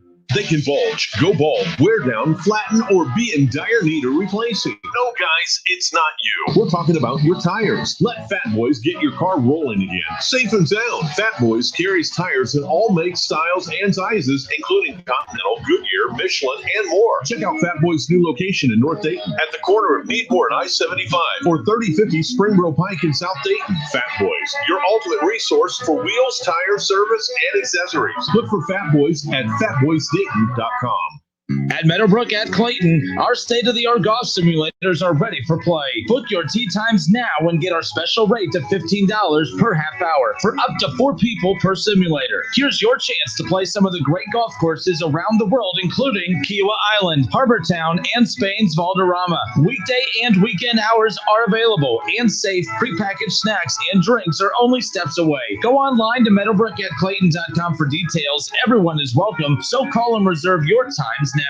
Keep your car or truck on the road with big savings on automotive products from Menards. Get trailers down the road safely with TowSmart products. Save now on a great selection of TowSmart ball mounts, lights, and towing accessories. For cars, trucks, ATVs, and more, you'll save big money on our entire selection of TowSmart ball mounts and accessories now at Menards. Prices are good through December 13th. Plus, a Menards gift card is always a great gift idea. You have empty office space to fill. You know what you need, and you know what you'd like. But you also have a pretty good idea after you've shopped around the usual places that what you need and what you'd like, that might not happen. Well, then you haven't been to Charles Larrick's Warehouse Outlet. Nobody has their selection. Nobody has their discounts. And every week there's something new. If you need office furniture, Charles Larrick's Warehouse Outlet can sell it to you for half price and below manufacturer's suggested prices. Half price and below on hundreds of items. Selection from budget to the best. Really. Desks from $50 to $5,000. File cabinets, $25 to $500. Before you go anywhere else, do yourself a favor and come to Larrick's Outlet. With 87,000 square feet of selection, you're not going to go anywhere else. Charles Larrick's Warehouse Outlet. 2 locations. One at 23 McOil Street, Dayton. The other, Unique's Unlimited on South Dixie. Open Monday through Friday, 10 to 6. Saturday, 10 to 4. Don't put it off any longer. You know it's time. Time for a bathroom upgrade by Bath Creations. Bath Creations, serving the greater Dayton and Cincinnati area, is a leader in bathroom renovations, providing the best value in bath and shower remodeling, and proudly made in the USA. With Bath Creations, you get a beautiful modern bathroom that is safe, comfortable, and affordable. Attention first responders, veterans, and active military. Save $500 off your purchase. Visit on Poe Avenue in Dayton or online at mybathcreations.com and upgrade today. I hired nuptial num-nums to cater my wedding, and it was a disaster. Everyone was raving about the food instead of my dress. No matter how hard you work for your small business, online reviewers will find something to complain about. They're like, oh, Veronica, the lamb chops.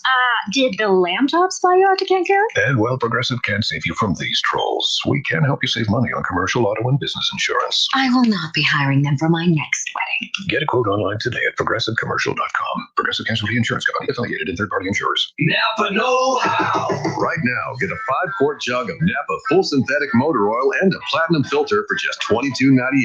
They're an iconic duo like salt and pepper, a hammer and a nail, or the holidays and awkward hugs. You can't get one without the other. That's Napa full synthetic and a platinum filter for just $22.98. Quality parts, helpful people. That's Napa know-how. Napa know-how. General states pricing. Sales price is not included. Applicable state local taxes or recycling fees. Offer ends 12/31/20.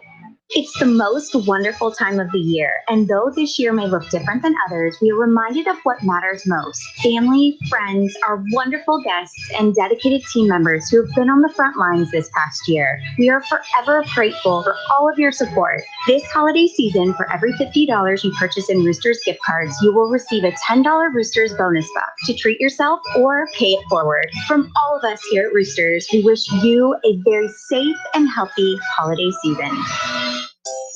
Save on great holiday gifts during Kohl's Friends and Family Sale. Plus, take an extra 25% off. Get 15% off Fisher-Price toys, up to 50% off boots for the family, and save on Keurig. Plus, get a little more for your wallet with Kohl's Cash. Plus, fast and free store pickup. Give with all your heart. Shop Kohl's and Kohl's.com. Select styles, 25% offer valid December 3rd to December 9th with promo code Family Shop. Toys, offers, and coupons do not apply. Some exclusions apply. See store at Kohl's.com for details. What's in store this holiday at Staples? Gifts and packages shipped with care. So you can relax knowing they'll soon be there. Now at Staples, save 25% on UPS expedited shipping services. Plus, take up to 30% off select shipping supplies like boxes, tape, and padded mailers. Shop in store or get it same day with Instacart. And save on holiday shipping at Staples. In store only. Offers end 1/2/21. See store for details. Instacart not available on shipping services. Fees, taxes, additional terms, and/or tips may apply. Delivery subject to availability. This year, get a gift for the crew and something for you, too. Shop Lowe's in-store or at lowesforpros.com for brands like DeWalt, Metabo, HPT, Yeti, and more. While supplies last, U.S. only. Listen, stream, and now watch. Don't miss the Justin Kinner Show with Kev Nash. Weekdays at 3 p.m. on Dayton's ESPN radio station, 1410 Wing AM. on Twitter? Make sure to give us a follow. Search 1410 Kinner for Justin Kinner on Twitter. That's 1410 KINNER and ESPN Dayton for the station Twitter handle.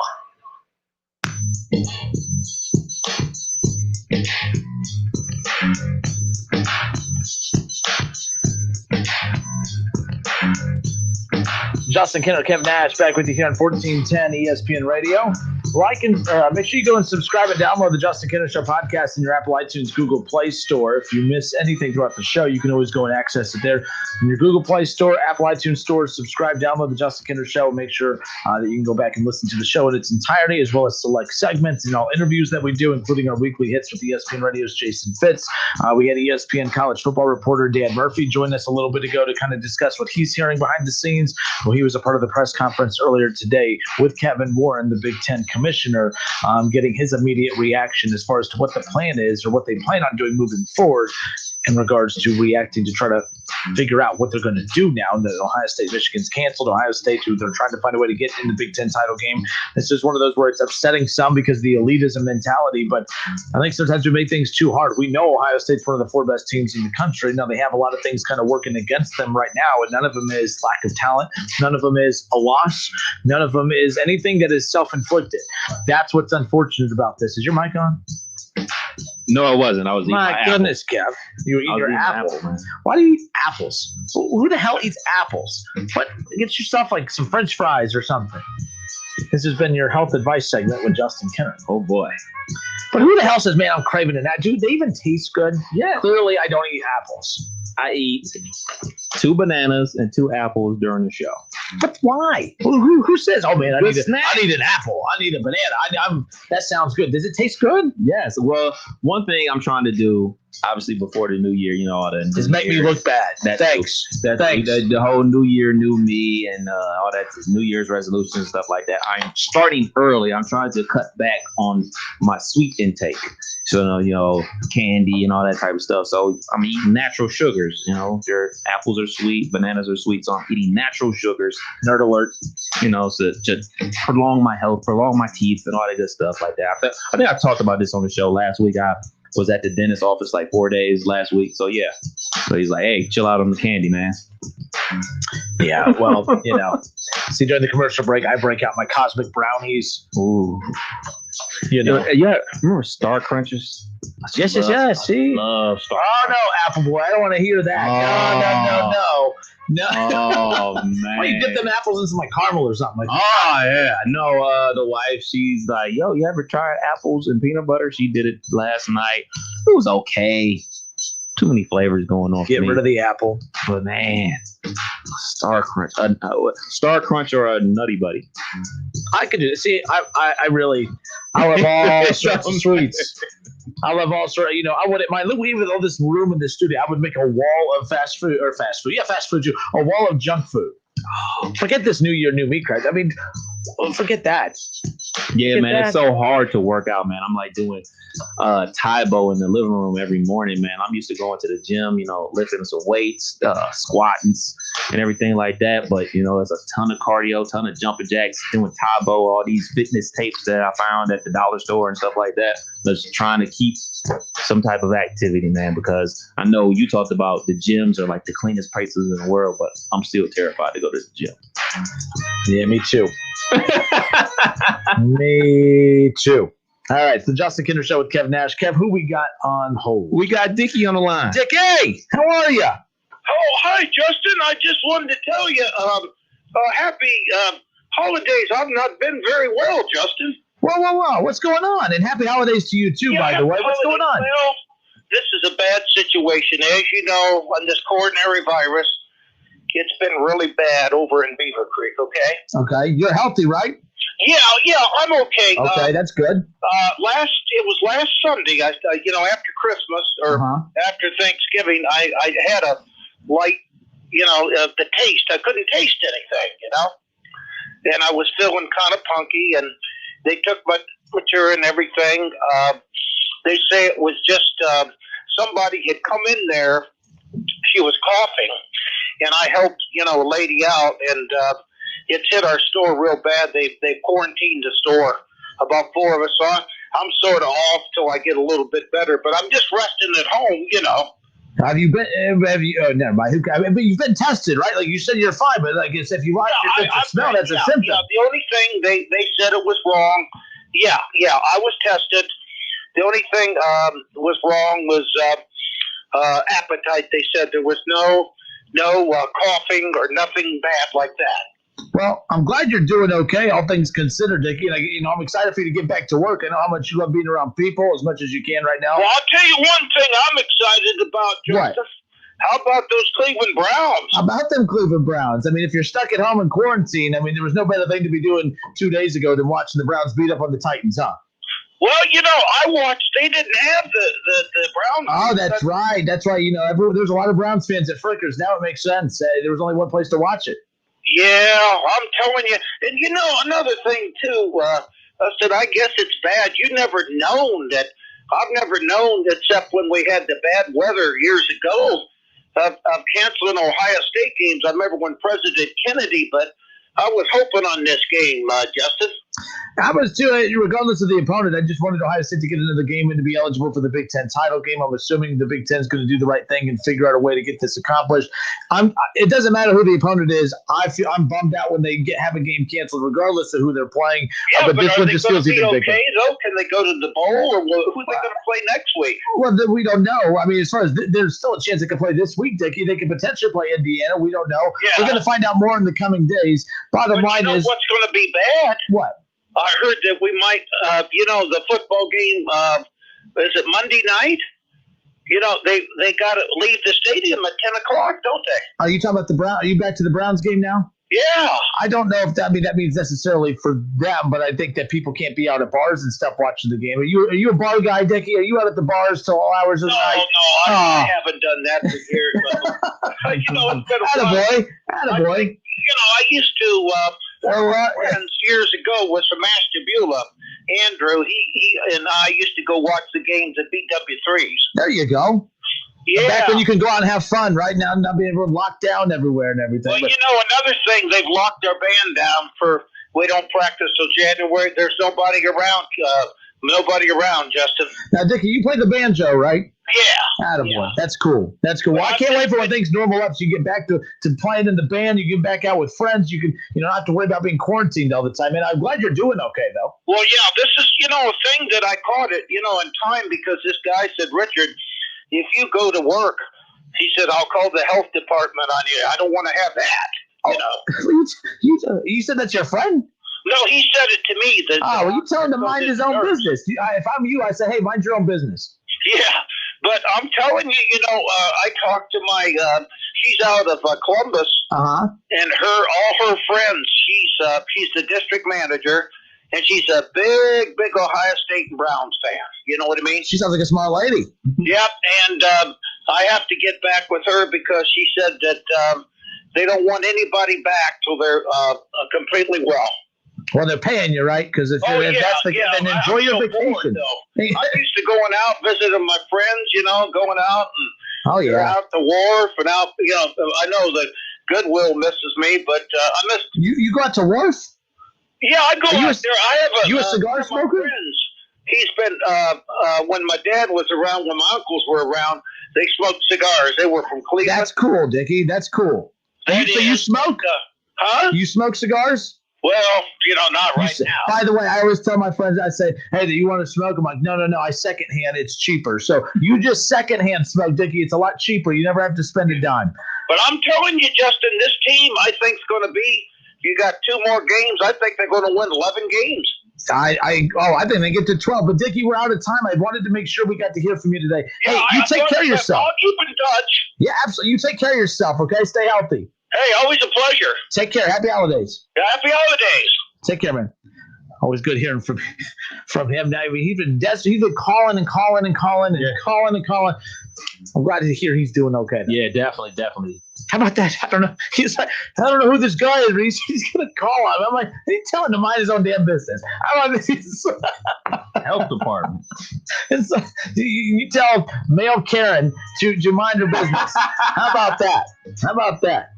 All right, folks. Justin Kinner, Kevin Nash here on 1410 ESPN Radio. The Big Ten ACC Challenge. The Ohio State Buckeyes are in action tonight on the hardwood, that is. The Dayton Flyers are in action. They're playing a team out of the Horizon League. No, not Wright State. They don't have the guts to do that, but they do have Northern Kentucky in town. So we'll talk about that. I mean, Kev, be thinking about this during the break. Yeah.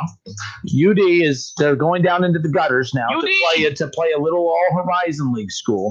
If you had to guess what the line is on that, be thinking during the break. What do you think it is? Keep in mind, this is the almighty A-10 going down deep into the gutters to play a poor little All-Horizon League school.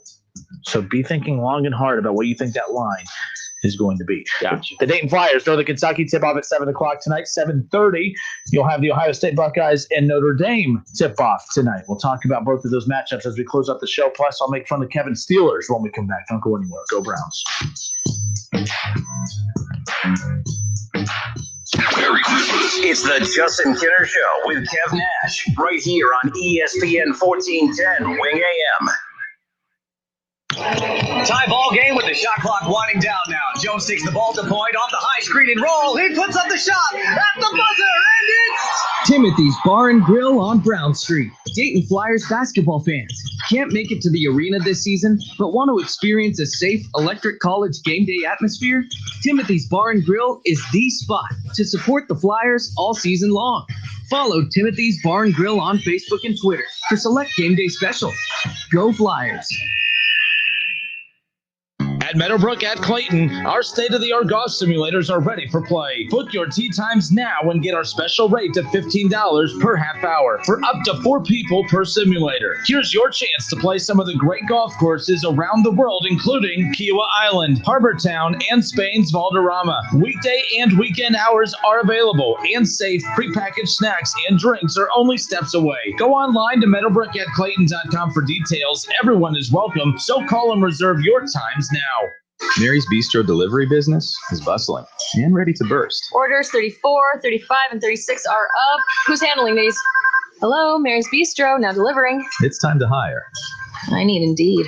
Indeed you do. The moment you sponsor a job on Indeed, you get a short list of quality candidates from our resume database. Indeed delivers 2.5 times more hires than the other branded job sites combined, according to Breezy HR 2019. Visit Indeed.com/credit and get a $75 credit for your first job post. Terms and conditions apply. Mel Gibson is Santa, as you've never seen him. Rent Fat Man, now available at Redbox. To save his declining business, Kris Kringle is forced into a partnership with the U.S. military. He's also locked in a deadly battle of wits against a highly skilled assassin hired by a vengeful 12-year-old boy who believed he deserved better than coal in his stocking. As the story unfolds, it becomes clear jolly old Saint Nick isn't someone you want to mess with. Watch Fat Man starring Mel Gibson and make it a Redbox night. Visit redbox.com for all the ways to watch.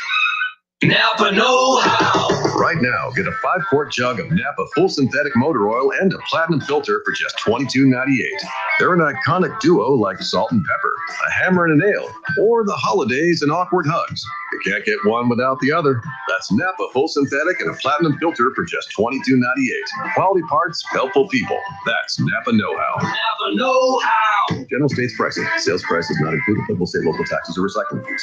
Offer ends 12/31/20. Money hooray, money for the holidays. Oh, what fun it could be with money for the holidays. Need money for the holidays? Jackson Hewitt could help. Starting December 17th, come in and ask a Jackson Hewitt tax pro how you could get up to $700 fast with an early refund advance 0% APR loan by Metabank. All you need to get started is a pay stub or other proof of income. Learn how at jacksonhewitt.com. Terms apply. Starting route. Your destination is 0.1 miles away. If you drive less than 500 feet, turn left. You have arrived at your destination. if you drive less than 25 miles a day, you could be paying less every day with pay-per-mile car insurance from Allstate. You get the same reliable coverage and hands-on expertise you'd expect from Allstate, but now at a price that's tailored to the miles you drive. Call your local Allstate agent and start paying what's right for you. Includes a daily rate. Prices vary based on how you buy. Subject to terms, conditions, and availability. Not applicable in California. Allstate Fire and Casualty Insurance Company and its affiliates. I'm Dr. Andrea Russo, a cardiologist. Maybe you're waiting to talk to your doctor right now. But if you're having an irregular heartbeat, heart racing, chest pain, shortness of breath, fatigue, or lightheadedness, don't wait. This could be a serious condition like atrial fibrillation, which can make you about 5 times more likely to have a stroke. If you're having these symptoms, don't wait. Talk to a doctor by phone, online, or in person. Brought to you by Bristol Myers Squibb and Pfizer. Whatever you send through the U.S. Postal Service this season is so much more than mail or packages. In every carrier's hands is a card with your handwriting. In every box, on every truck, is your message that you care. We know how much goes into your holiday mail, especially this year, which is why we go the distance to bring you closer. Learn more at USPS.com/closer. This year, get a gift for the crew and something for you, too. Shop Lowe's in-store or at lowesforpros.com for brands like DeWalt, Metabo, HPT, Yeti, and more. While supplies last, U.S. only. Don't miss the only weekly hour of radio dedicated to Dayton Flyers basketball. It's Talking Out Loud, hosted by Sully. Thursday nights at 6 p.m. on Dayton's ESPN Radio, 1410 Wing AM, and online at wingam.com. Whether you're at home, at work, or in your car, tune in to ESPN 1410 Wing AM or stream us live at wingam.com. So a few weeks ago, you were off work. Yeah.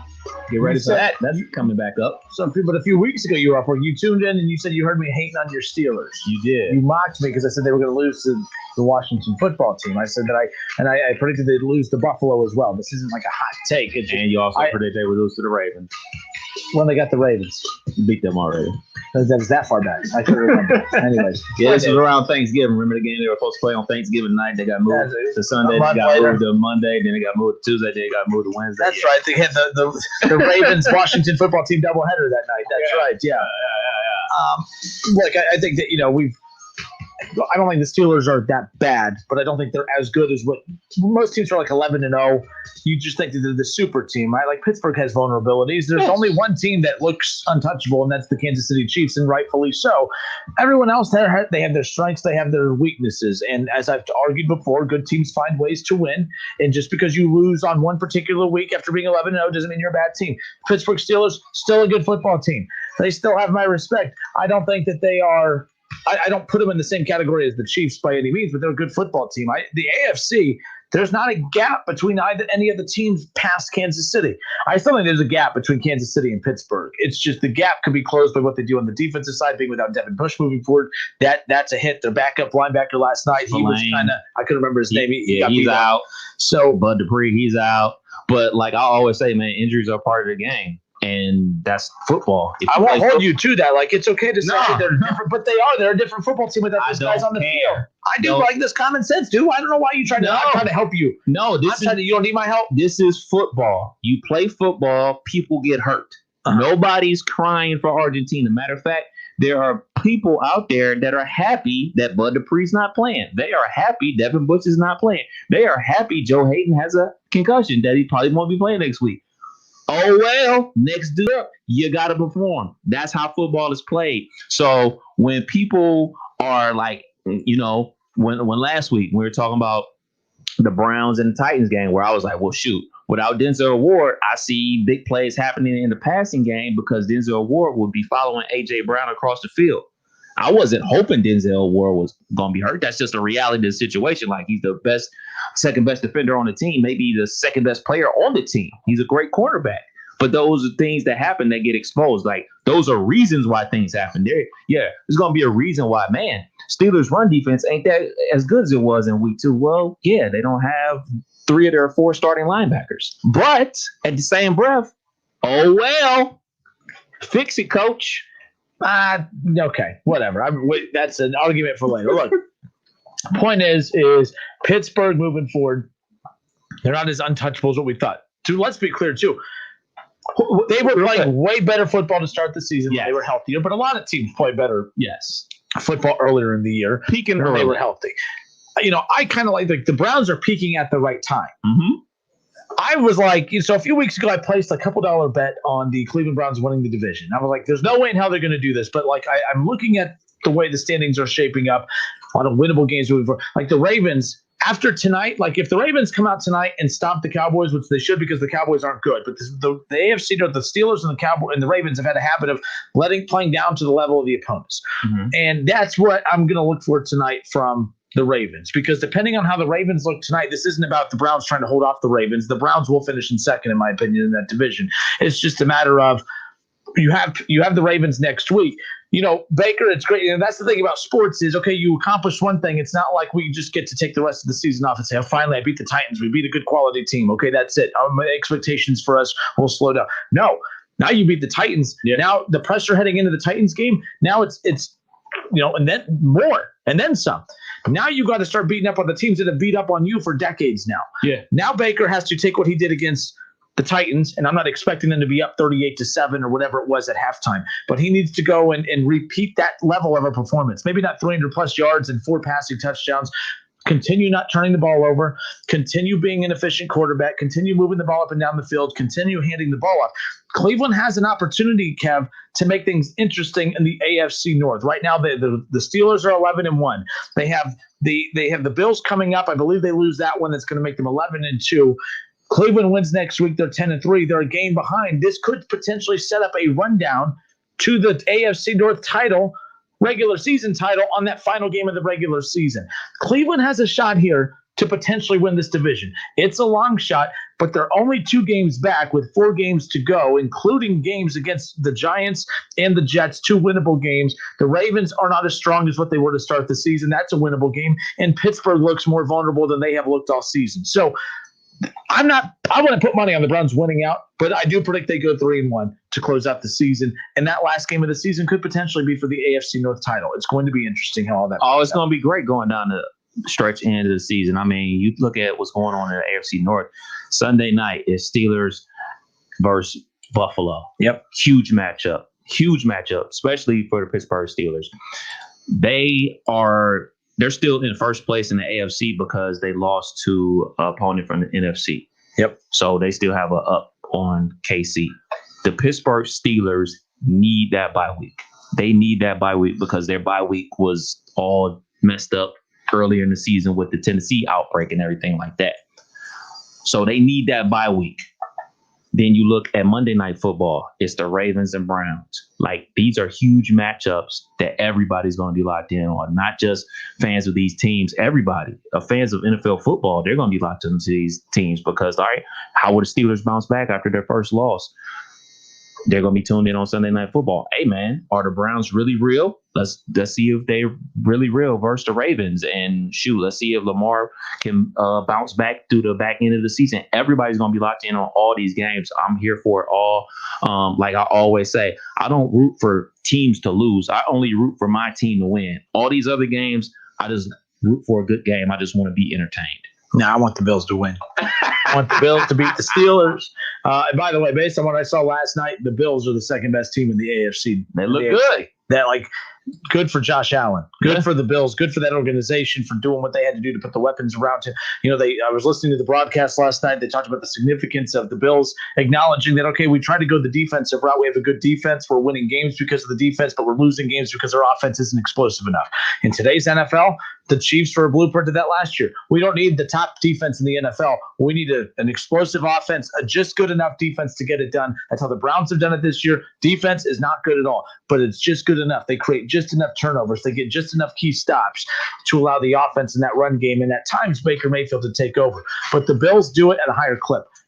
Josh Allen has that relationship with Stephon Diggs that we were hoping, or that Browns fans were hoping Baker would be able to establish some kind of chemistry with OBJ.